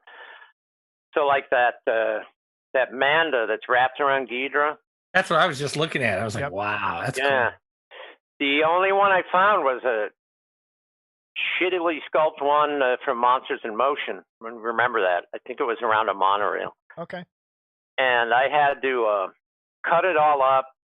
I had to completely resculpt, add to the head, and add detail. I had to fit them around Ghidra and resculpt the scales. Oh man. That was. But you know, it taught me that you got it when you're doing that stuff and you're so far away from finishing it. You just got to stay with it because the reward is there when you're done. You look at it and say, "Whoa." True. Very You true. get to a point in a diorama where you got doubts. Oh, is this going to work? I don't know. Oh. Get to a But point in then, life where you have doubts. That's yeah. Oh, how many? How many yeah, times? I know. Right. These peeking Godzillas where they're like peeking over the corners, and how big are these? Oh, Like those it looks are like small. the appearance of Godzilla. Yeah, I made those. Those are Kyoto, little Kyoto The vinyl. Kyoto ones? Okay. Yeah. Or the 54 peeking over the hill is a Kyoto. Yeah. And so that was the first time I used little N scale people. I don't know if you can see them on there. I can see him. Yeah. And I had to try to repose those a little bit so they were running. That was a bitch. That was a long time ago, that one too. And then the other one, yeah, that's the 55 appearance. That one is a Yuji Sakai resin kit, but I couldn't get the one with the base, so I made that base. I've always wanted to go back in and accessorize that base a little better, but who knows? Sometimes it's hard to go back. Now, that one, yeah. that movie I've never seen. Which one? Oh, Gigantus or whatever. You know, Godzilla Raids Again. I've never seen it. I've never seen it. I started watching it one night and was like, "Oh, this is bad." It is pretty bad. The American one with all the added stuff in it is even crazier. And so, Scott, here we have. What are all these boxes? Because this gives Scott's collection almost a run for its money down here. Well, one of those rooms, the one room's with boxes on both sides. That's the room with all the kaiju kits in it. Oh boy. Yeah. Oh boy. Oh boy. Yeah. I would venture to guess Robert has more kits than I do. Yeah, Maybe. Yes, I think so. Although he hasn't done his inventory yet. For the criminals, where is this room located? In the basement. Let's get an address, Robert. Not that we'll use it in the episode. But, yeah. Do we want to send you a thank you card? Yeah. Mine's almost too organized. It's kind of scary, but yeah. I saw yours. I saw pictures of yours and said, "Oh shit, he's got mine's never going to look like that." Yeah, Scott's looks like a serial killer collection. Coming from the guy with dead shit and jars. But at least it's kind of haphazard and not. And the other one, that's go ahead. Oh, the other one, I have to put those kits in how they fit, So yeah, that's how. Yeah, I'm a function over form all the time. Yeah. When I was doing my inventory, I was, I'd boxed up, a few of the Kyoto Godzillas. I have the small ones, and I had the 62, the 64, and the 68. I have the 54 that's actually built and painted. Thank you, in my room. But so, yeah. Anyway, so I'm looking, and all of a sudden it's like I can't find one of them. And I'm like, where the fuck's the 68? Where's the 68? I can't find it. I know I have it. I'm 99% sure I didn't sell it or trade it. And then it dawns on me. I opened the box, I think, for the 62. And the 68 boxes in there folded together because, you could fold those real easy. Right. And the kit's in the same box. So, but I had forgotten I had done that because you could do that with those Kyotos because they were so small and stuff like that. So, yeah, so that's how I found it. But I wouldn't recommend doing that. I've done something like that. It drives you crazy. Where the hell was that kit? Do you know everything you have in that room? Your kaiju room? I like to say yes, but now as the years are going by, there might be a handful of things where I'm saying, I think I still got that one. But most of them, that's all that stuff. Most of that, 95% of that's from Japan. That stuff in there. And then where's the rest of because it's not just Godzilla models and kaiju No. models. Where's Well, the that rest? other picture is the other stuff. Oh man. Yeah. That's, Universal Monsters, Hammer, King Kong, sci-fi stuff, Styrene Kit. A lot of that stuff's in that other room. You pretty much bought every Yagher classic, didn't you? I bought all of them. Did you? Okay. I got all of them. What are you working on these days? What's your next project? This is one. This is the biggest. This is probably the biggest one I've done. We've done this one. Yeah. Go bigger. So Go this- home. Okay. Yeah. Well, it's all. This one's all Japanese stuff in it, but it takes place here in the United States. That's all I'll say about it. Okay. This was going to be the Model Club one. 14 characters in it. One of them's the centerpiece, is a big one. The big one. And what I will say, it takes place in Kentucky. I'll say that. And this is a sneak peek you gave us? This little That little thing, yeah, that's Mhm. Eric painting a little bit of or fake pose painting, I think it was. Yeah, yes. The part of the base. So this thing, the base is, I forget the length of it now, but it's probably, I don't know, about this long, I'm saying. And probably about this deep at the deepest part. We have a whole backstory for it. It's a fun one. It's a funny one, kind of funny. There's good stuff in it. And there's all kinds of stuff I haven't tried in it before. And it's a bear, this one. Every single kit was bashed in it, all 14 of them. Some of Can them you tell us extensively. what scale those kits are? The big one, scale with kaiju kits doesn't give you. Okay. It's nice to say the size. The big one is about, I think from top of the head to the bottom's about 15 inches tall. So that's going to be okay. And it's wide. And the other kits are smaller, Nice. much smaller. I'm excited. This will be cool. Yeah. Me too. I want to see this thing done because now it's. I've been working at. I was going to say, when did you start? A year and a half? Okay. Yeah, at least. With a lot of help from my buddy Matt Lawrence again. We'll plug him in. We'll put his. This is not a Starlighting. Yeah, Starlighting Projects. Starlighting Projects commercial here. We'll link to him again. I definitely will. So you also do a big Halloween show, and you shared a video. I'll play this here in a couple seconds for everyone. Can you walk us through that? Because this looks fun. If I lived by you, I would be there, and I would be doing something with you for this. Oh, I would have loved it. We could have used you. I might even fly out for this one. We don't do them anymore, so Dang! they're done. No.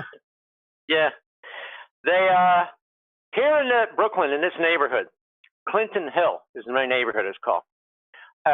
They do something called the Halloween Walk here. So that is certain houses. They hand out a map to people at a special place that you can go garden, a public garden, if you know where it is. You get a map, and it lists the houses that have the candy and that have any attractions like we used to do. Like, for instance, there's the band next door to me that I used to do the show in the back is the Dead Zombie Band. And there's about 8 or 9 pieces to it. And they play, it's great. They're professional musicians, so they dress up and they play.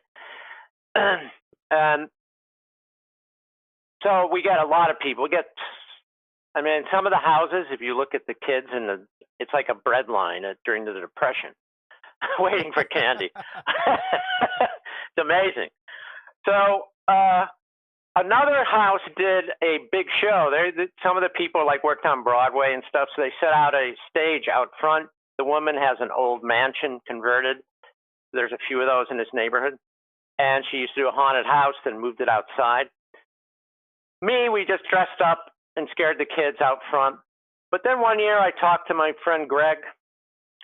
I said, let's dress up. We'll do a Ghidorah Godzilla fight. And we had these suits. So we did that out front. Then next year, Eric came by. That's Eric who I do dioramas with now, who was a friend of Greg's. And I said, let's do an actual staged show right out front. We can build a little set, which we did. It was Frankenstein meets the Wolfman with Dr. Frankenstein. We had these big blood packs, and I had dialogue in it for the scientists, and the kids were going crazy, monsters fighting. So then the next year, I had done this.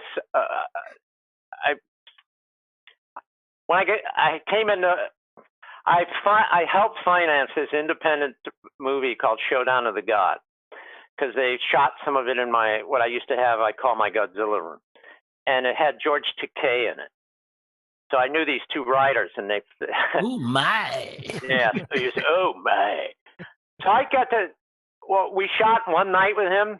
That's all that I didn't pay for him. Jim, one of the writers, who's the producer.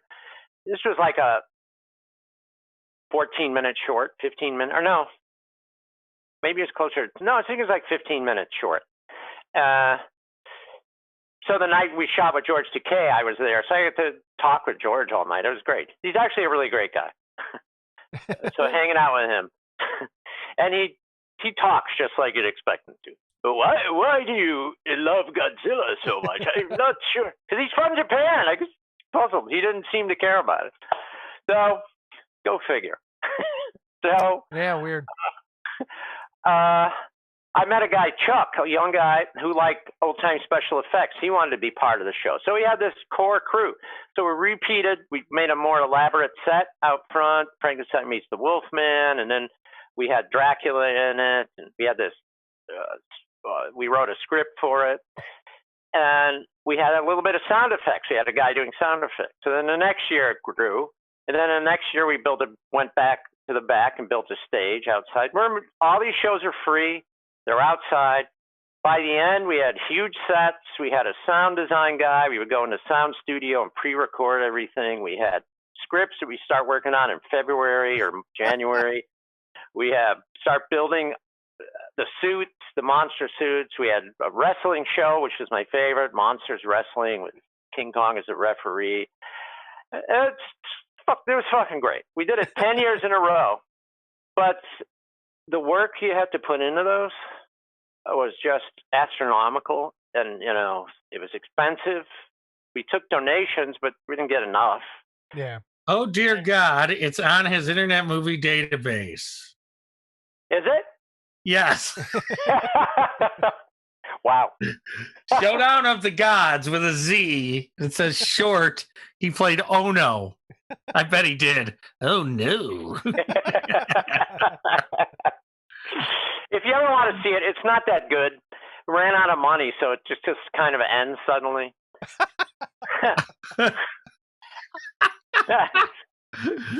Movie's over. I mean, it has an ending, but it ends really quick. So we did these shows for 10 years, and when about 2 years before it was 2013, I realized that the crew was starting to fracture a little, and I'm thinking, let's go. We'll finish this show. We'll do 2 more. We'll finish with 10 years, and that's going to be it. We'll do a big, huge one on the last one. I'm done with this by then. So we did 10 years straight. Every show was a different show. It was no repeats. We had some cool stuff. The kids, either they loved it or we scared the shit out of them, and I loved either one of them. When a kid cried, I loved it. That's the best. It's the best. Because we knew that kid was going to come back the next year. Yep. Yeah. I just want everyone to know Robert Troch has an Internet Movie Database. Do I? Yes, Robert, producer, writer, visual effects, known for Showdown of the Gods and The Basement. Okay. Oh, right. We did that. Yeah, I did another little short, The Basement. Yeah. Do you do commissions for anyone, or are you just your own? No. Yeah. Okay. I'm not interested in commission stuff. I got enough just to do to keep up. And I know you do. I know that other guys like Charlie do things for the magazine. Like if I was ever asked, I'd probably say, no, I don't want to. Yeah, I don't want to bother with that. I'm getting to that point. I just want to build a thing. And I'm kind of old school. I was talking with Mike Wallace a couple weeks ago about this. We still like, work with our hands. We're hand guys. Yeah.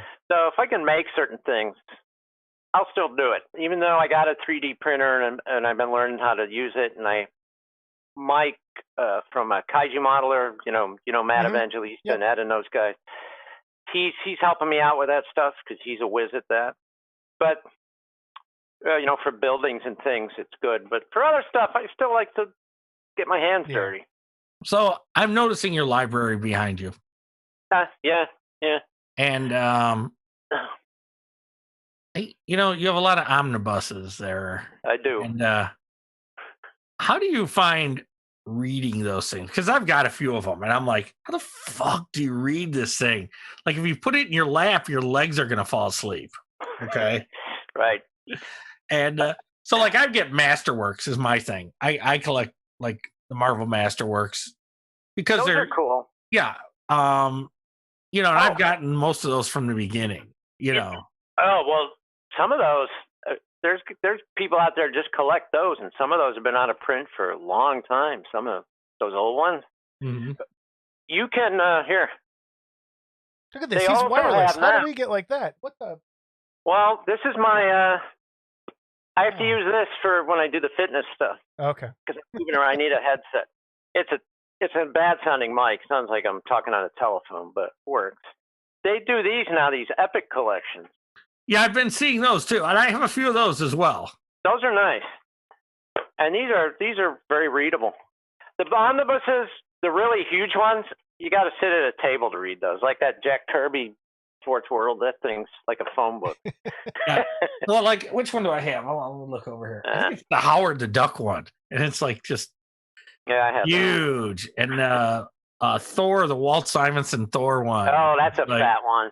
Yes, yeah. And it's and it's so. Yeah, I've got a ton of Masterworks. Most of them are still sealed. I don't go with the retro covers because I think they start charging $10 more, and yeah. So I just once they resumed, because they did, I think, the first 26, and then they stopped for a long time, and then they started doing them again. So so I have those first 26 in the original, the way they were, and well, I have found that whole world, that there's, especially during last year, the collectors, like, it got, things were selling out so fast, people were jumping in. So a lot of these omnibuses, unless it's ones I really want to keep, once I'm done reading them, I sell them. And if they're out of print, people will pay double cover on stuff, on some of those things, or more. If it's out of print a long time, that first Thor, they're finally reprinting that this year, but it had been out of print like 10 years. People are paying like $400, $500 for that. What? For an omnibus. Yeah, I know the Spider-Man that reprinted the original Clone Saga, which started with the death of Gwen Stacy up through Spider-Man 149. I think it's two Masterworks. Spoilers. It's fucking 30, 40 years ago, if you don't know by now. Okay. And they throw the ring in the volcano too. There, I spoiled that fucking 8-hour minute. So but even those Masterworks were going for like $100 or over $100, and I'm like, really? Yeah. And it went up, especially in the last year.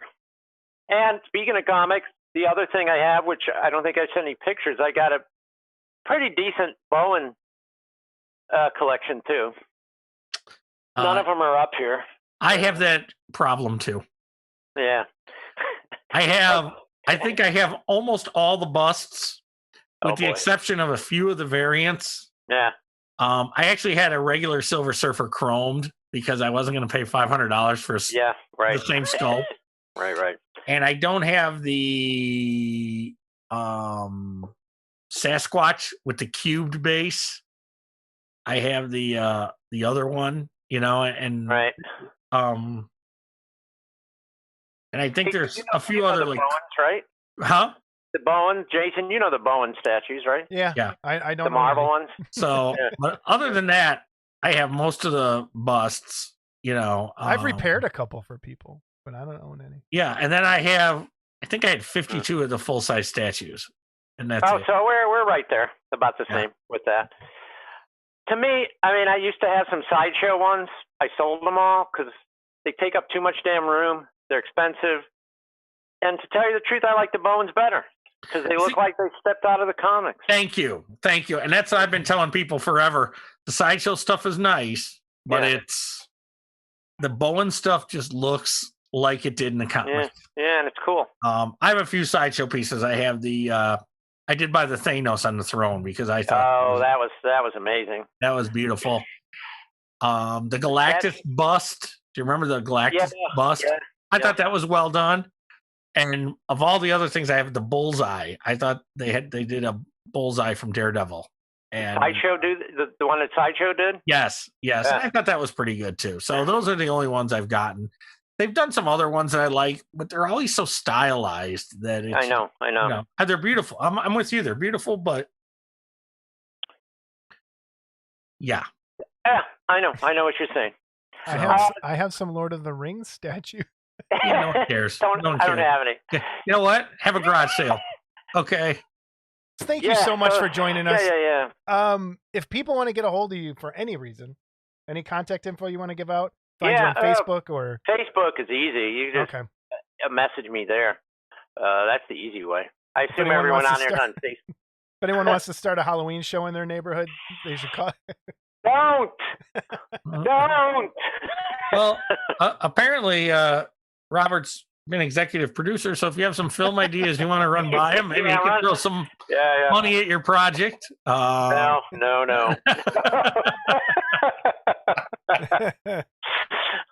So model kits. I'll leave you with this.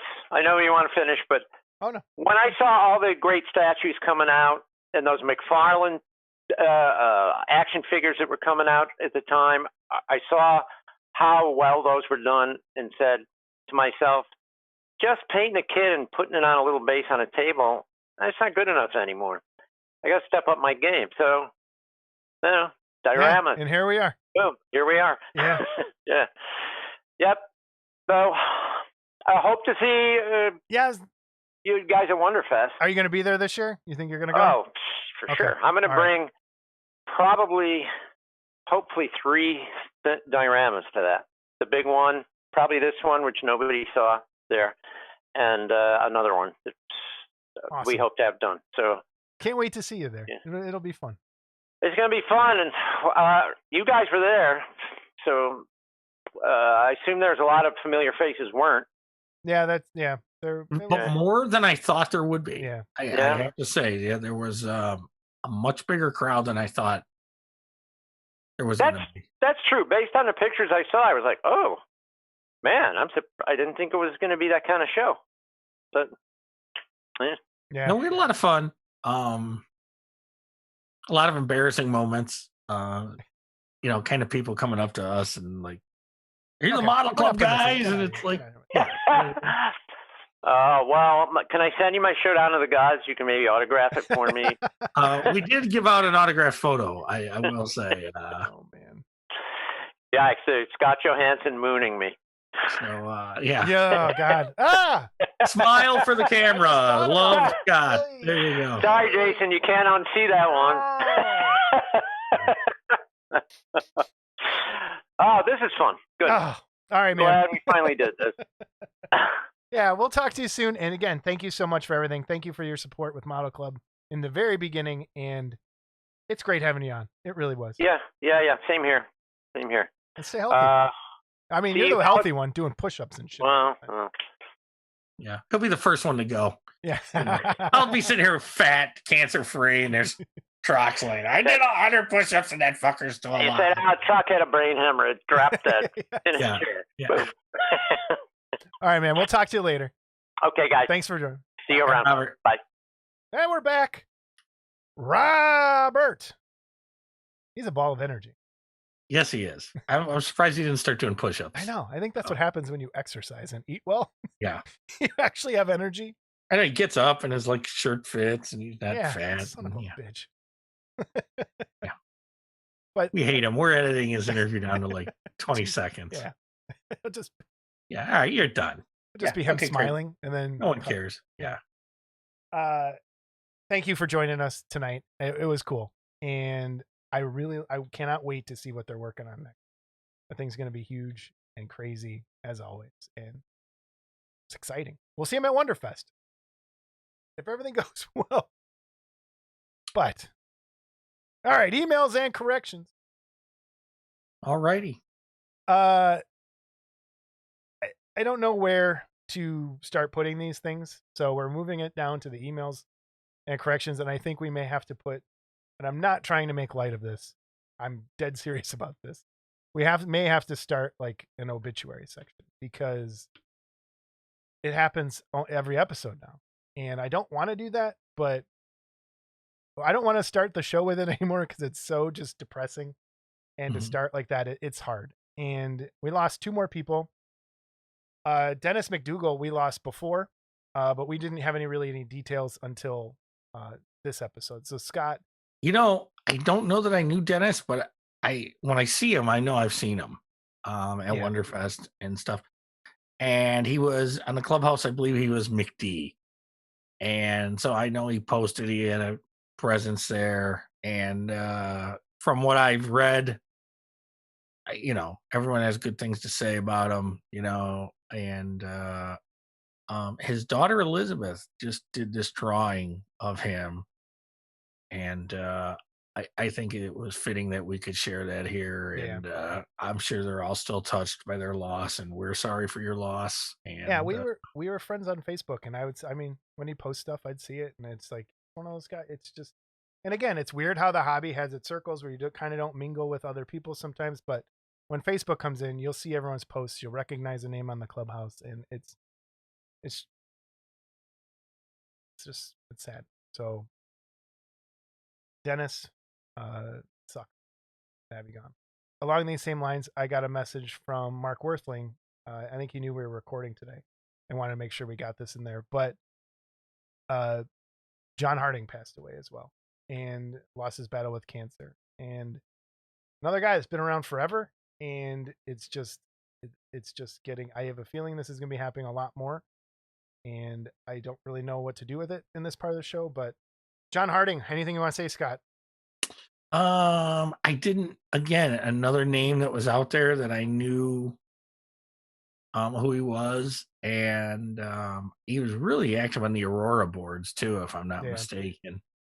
He did a little like Aurora plaque that he did, and I think Rob Madison did a review of that. Maybe we can post a link here, because I know Rob posted about it today as well, and Rob reviewed his Aurora plaque. And hey, again, it's first of all, and I know I kid about it, but when I see something like this, that and it was posted, John lost his battle with cancer today. I guess I again, I make light of it. It's a coping skill, but you got to look at it and go, I'm lucky. Yeah. At this point, I'm lucky. Yep. Now, will that stop me from making light of it? Probably not. No. But it's everybody copes differently. Yep. But having been through a scare, I can certainly sympathize with, again, his family and friends, and Yep, it's tough, and and I'm getting tired of doing this every episode. I know. I'd almost like it's. I don't want to stop doing it because I think it's important, but it's hard. Mm-hmm. It's almost like how the cops have to deal with bad stuff all the time. You have to go out and do this. and it is, and it's and it's probably going to continue. It is. I hope it doesn't, but okay. For the next 5 episodes, please, nobody die. Please. Just get us 5 episodes. We'll do a thing like, when you're at work and you'll say so many days without an accident. Yeah, we should do that. So many episodes without someone passing away. That'd be great. But our hearts go out to both. And not to make light of it, of course. That's how I cope too. And it's, I mean, our hearts go out to both these families. We'll move on. Again, hang in there, everybody, and take care of yourselves, because tough. All right, corrections. We have corrections this time, Scott. 2 big ones. Okay, 2 big ones. we forgot 2 magazines that are huge. We didn't say anything about Famous Monsters. So Vince Simonelli sent us a bunch of pictures from Famous Monsters that is about like the model making. And I know you've talked about this and you've shared. I know these were probably closer to your heart than I because I wasn't old enough yet. But please check out these pictures I'm going to put up while we talk about it. Scott, anything you want to say about any of this and how it impacted you? Or Yes. Oh, absolutely. So this was Famous Monsters number 32. I was a little young when Famous Monsters 32 came out. However, and again, one of the cool things about Famous Monsters was you could buy back issues. And man, they would ship to you too. They would be in like newsstand mint condition. It was awesome. It would take forever to get them, but I think you talked about this issue before, right? Or and so okay. This was an issue that I knew there was King Kong on the cover, and I was being the King Kong nut that I am, and all I could see is the little thumbnail in the back issue thing. And I was like, "Well, I'll get that. It's got King Kong on it." Okay.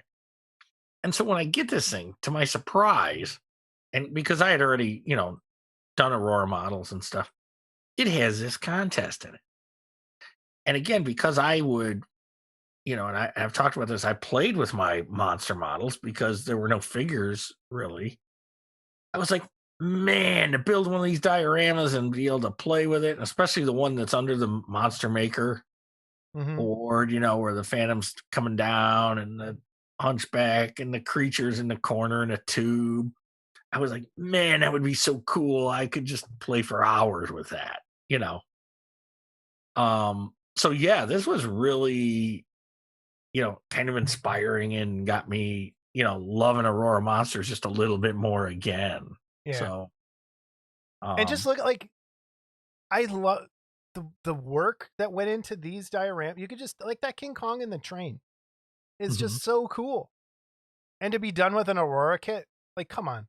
Back to be then, done with an Aurora kit in 1960s. Right, exactly. Yeah. Okay. And the Frankenstein. If you look at the pictures of the kids too, they're not older guys. they're kids. No, and the Frankenstein in the chair, I thought was, for the time, extremely well done because, that was reposed. Yeah. And I remember looking at this, and this is long before Garage Kits even. I was like, how do you repose something like that? Yeah. So and even to get this certificate, if someone has one of those, if you're one of these kids and you're watching this show, please contact us. If you're one of the kids that were in this issue, contact us, please. I'd love to interview. I think it was, and I'm sorry, I'm moving the photos again. Someone somewhere contacted off of Facebook Greg Gelman, who won first prize nationwide. Oh yeah. And they did contact him and did a little interview, but like he's not still involved. He's one of these Aurora guys, I guess, didn't get the note about going into Garage Kits. Oh yeah, he got a girlfriend and then said, forget this stuff. But anyway, so I just thought it was cool. They did contact him. I don't recognize any of the names in here, but man, if any of you guys are out there, that would be great love to talk to you. It would be cool. The second magazine we forgot, and I can't believe I forgot it because I'm in it, is Nightmares in Plastic. And I think I forgot them because I had them tucked away so that they didn't get damaged in a different box. And when I was grabbing my magazines, I wanted to try and keep these pretty pristine. Now, for those of you who don't know, Nightmares in Plastic, this is issue 0. And this had our old co-host, Steve Riojas, is on there, whose birthday was just happy birthday, Steve. Today. It'll air later. Yeah. But Steve, if you're watching, happy birthday. Happy birthday, man. 66, I think. Oh boy, getting up there. This was put out by Rainer Engel and Mike Falsigno back in the late 2000s. I'm guessing like May 2007 is when these came out. This was the first issue 0. And it wasn't a how-to book at all. It was just straight. I could throw the overhead camera on. Let me do that. These were just straight, like, kind of build-up picture books, which I really liked, with interviews and kind of histories on different Garage Kit companies. This first one was Takea and Future, and the builder spotlight was Steve. And it just kind of just goes through and shows buildups. A lot of my work is featured in here too, because they're trying to scramble to get pictures together. And it's a really cool magazine. I wish they had kept doing it. And they only What they do 3 issues? I or think it 2? was 3, or maybe because I only have these 2. Maybe I don't know. I don't think I was the last one. So then this is No, the there's last one more issue. after that, I Was it think, one yeah. more? Yeah. So this one, look at that. Waste Your Life painting. There's me. So it's me, Moses, William, Paquette, and Forbidden Zone highlights. And again, it's look, there's me without a beard. Still bald as hell though. And that's my old studio in my old apartment. And it just kind of goes through and spotlights me and spotlights William and Moses, and they were really, really, really good magazines. And I kind of wish they were still going. I think it just got too expensive, and it's tough to do a magazine. It really is. So Nightmares in Plastic we forgot about, and I can't believe we did. And I could go get it if you want. I believe this was kind of a spin-off of a book that Rayner did, Yes. Nightmare in Plastic, which do I have over there? Probably have over here. Where he featured build-ups. Rayner. Yeah, We need to have Rayner on one time. That would be Note fun. to self. Get Rayner on. That would be It was fun. exactly 10 years ago that I was in Germany, and I visited Bern and Rayner. Oh my gosh, I'm old. Can't believe this. And I believe you forgot another one. Did you forget another one? We forgot Creaturescape, but we had talked about that before. But that was the DVD. It wasn't actual magazine. Prehistoric Time? Prehistoric Times was the other one we forgot. Yep. And there was some model building in there too. So we did forget Prehistoric Times. And it's fun. It's upstairs and I just didn't grab it. So okay. Emails. Are you ready? For me to mumble through these? Thank God. We are going long, so I'm going to try and read fast. Oh, this ought to be good. All right, from Uncle Marty Nero. First, congratulations on reaching episode 25. As always, really enjoyed the episode. So interesting to see those old magazines, many I had never seen before. Indeed, I too bought some kits from John F. Green, and it was fun to see an early ad from John Dennett. Man, he's the godfather of resin kits, as Rob calls him. Certainly as an artist, it would be so interesting as an interview, his history, new kits, and his take on 3D printing. We are still working on getting John Dennett as a guest. So we're not working on it. It's going to happen. It's going to happen. When John's we keep asking. Got some things wrapped up and he's got some time. He's gonna come on. And I'm gonna if that Eugene the Jeep isn't ready, I am going to ride him. On the idea of what Philip states, he called Phil Philip. He's so well, he is Philip on Facebook. Oh, okay. On the idea of what Philip states, concerning bringing more kids on the 50s sci-fi boom, I think this void has been done previously, certain more of a baby boomer attraction. Me personally, I have no idea what would be cool to bring forth to capture both the old and the youth into the hobby. I do know that there are areas that I have never seen produced and would love to see be sculpted. I've always been a fan of Norm Saunders.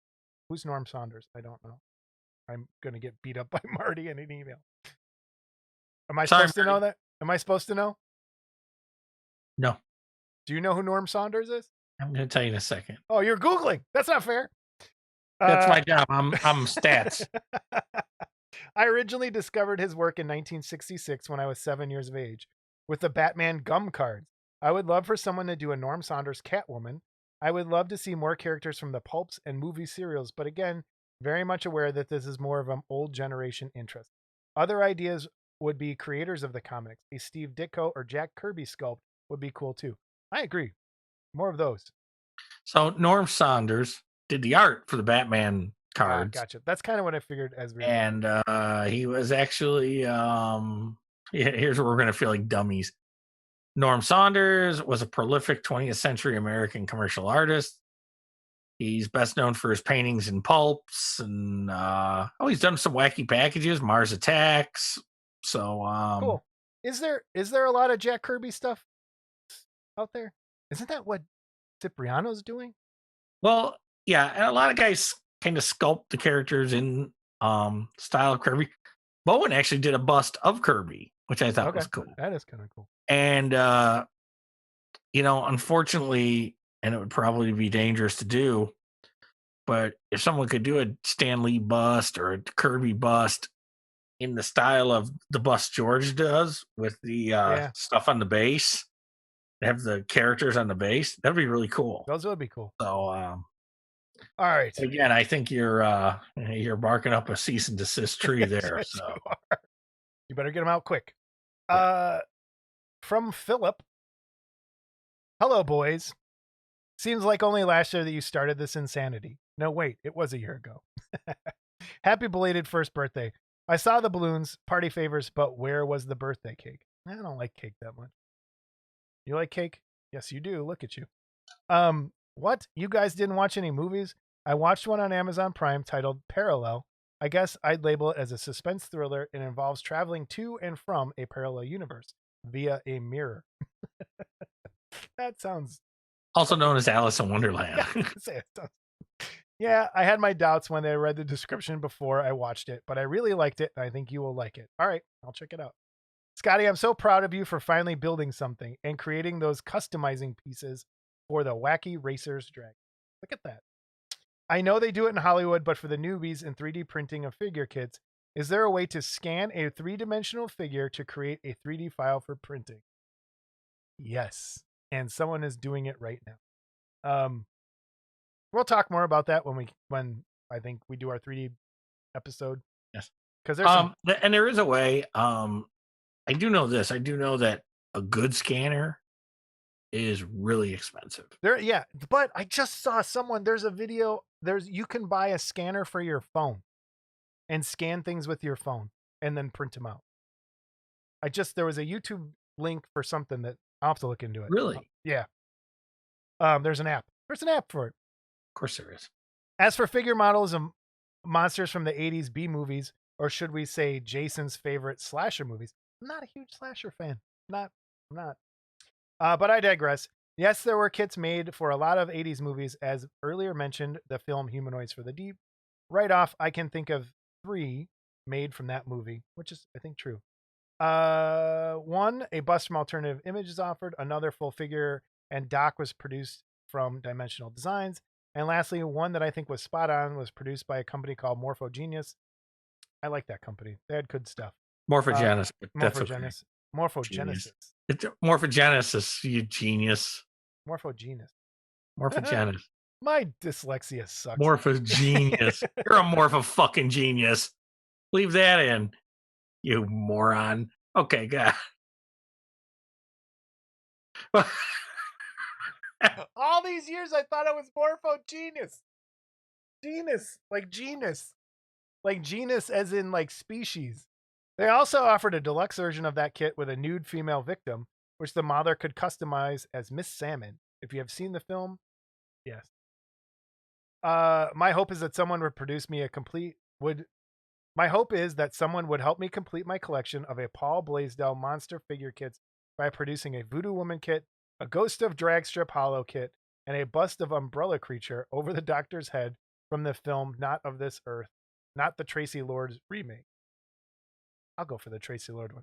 Scotty, you need to watch the first Pumpkinhead film. Yeah, it fits in with other slasher films, but it's one I like. Give it a shot.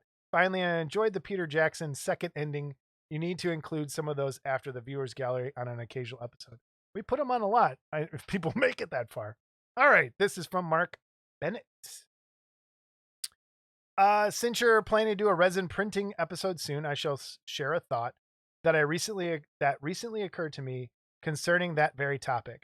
I haven't heard of anyone else mention this, but have you considered how resin printing and the fact that pretty much all larger prints are printed with a hollow interior lends itself to adding LED lighting to model kits?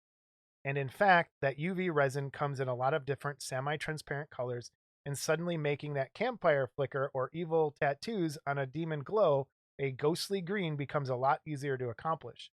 Need a dramatic flood lighting, drill a few holes in the base and stick a LED in there. Then hide it behind some rubble. Also, lighting rigs are getting cheaper and a lot easier to find as well. Yeah, I know that some vinyl and rotocast kits have some of the same properties, but at least to me, the easier access to clear or tinted resin could be a game changer. You've got all this empty space inside these printed kits. Are you sleeping?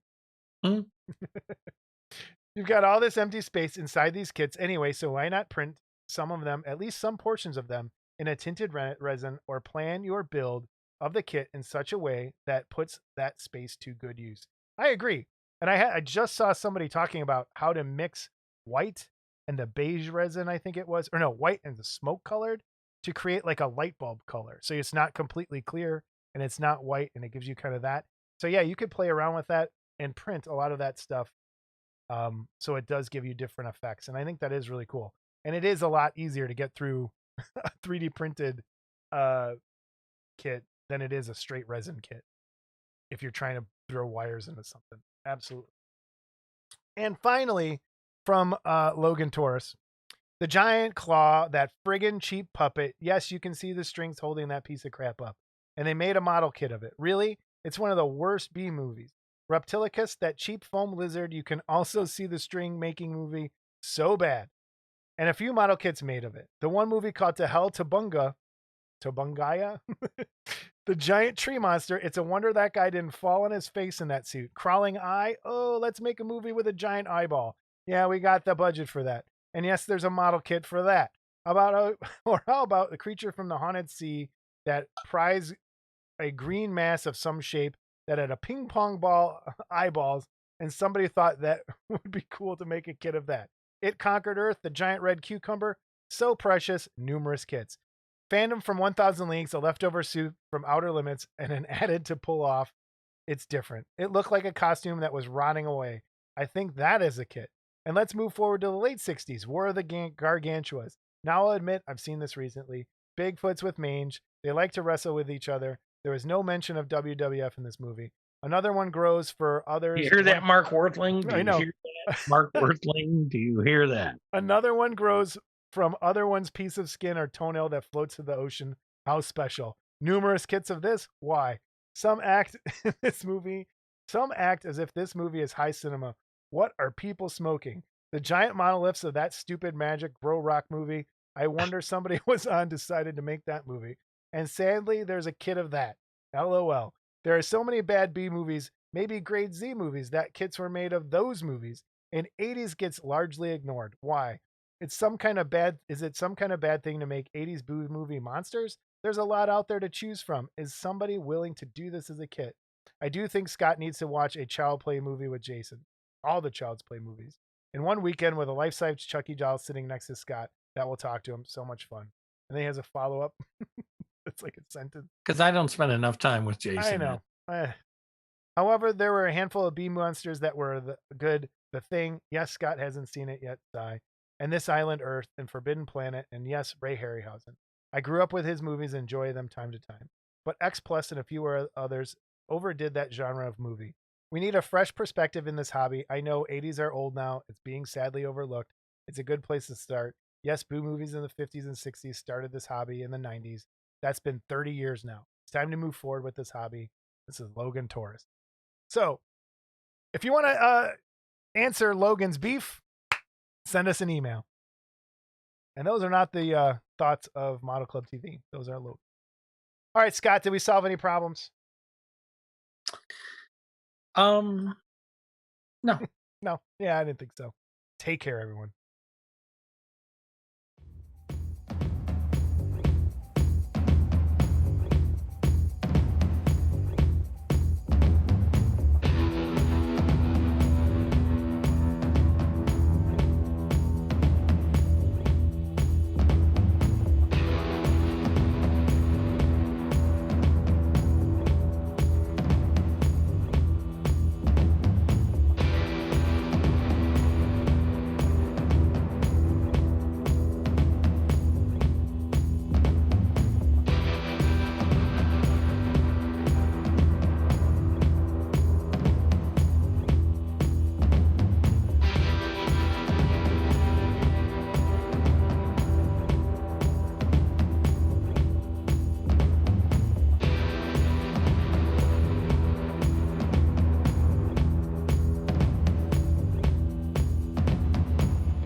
and then go back and do our part. So.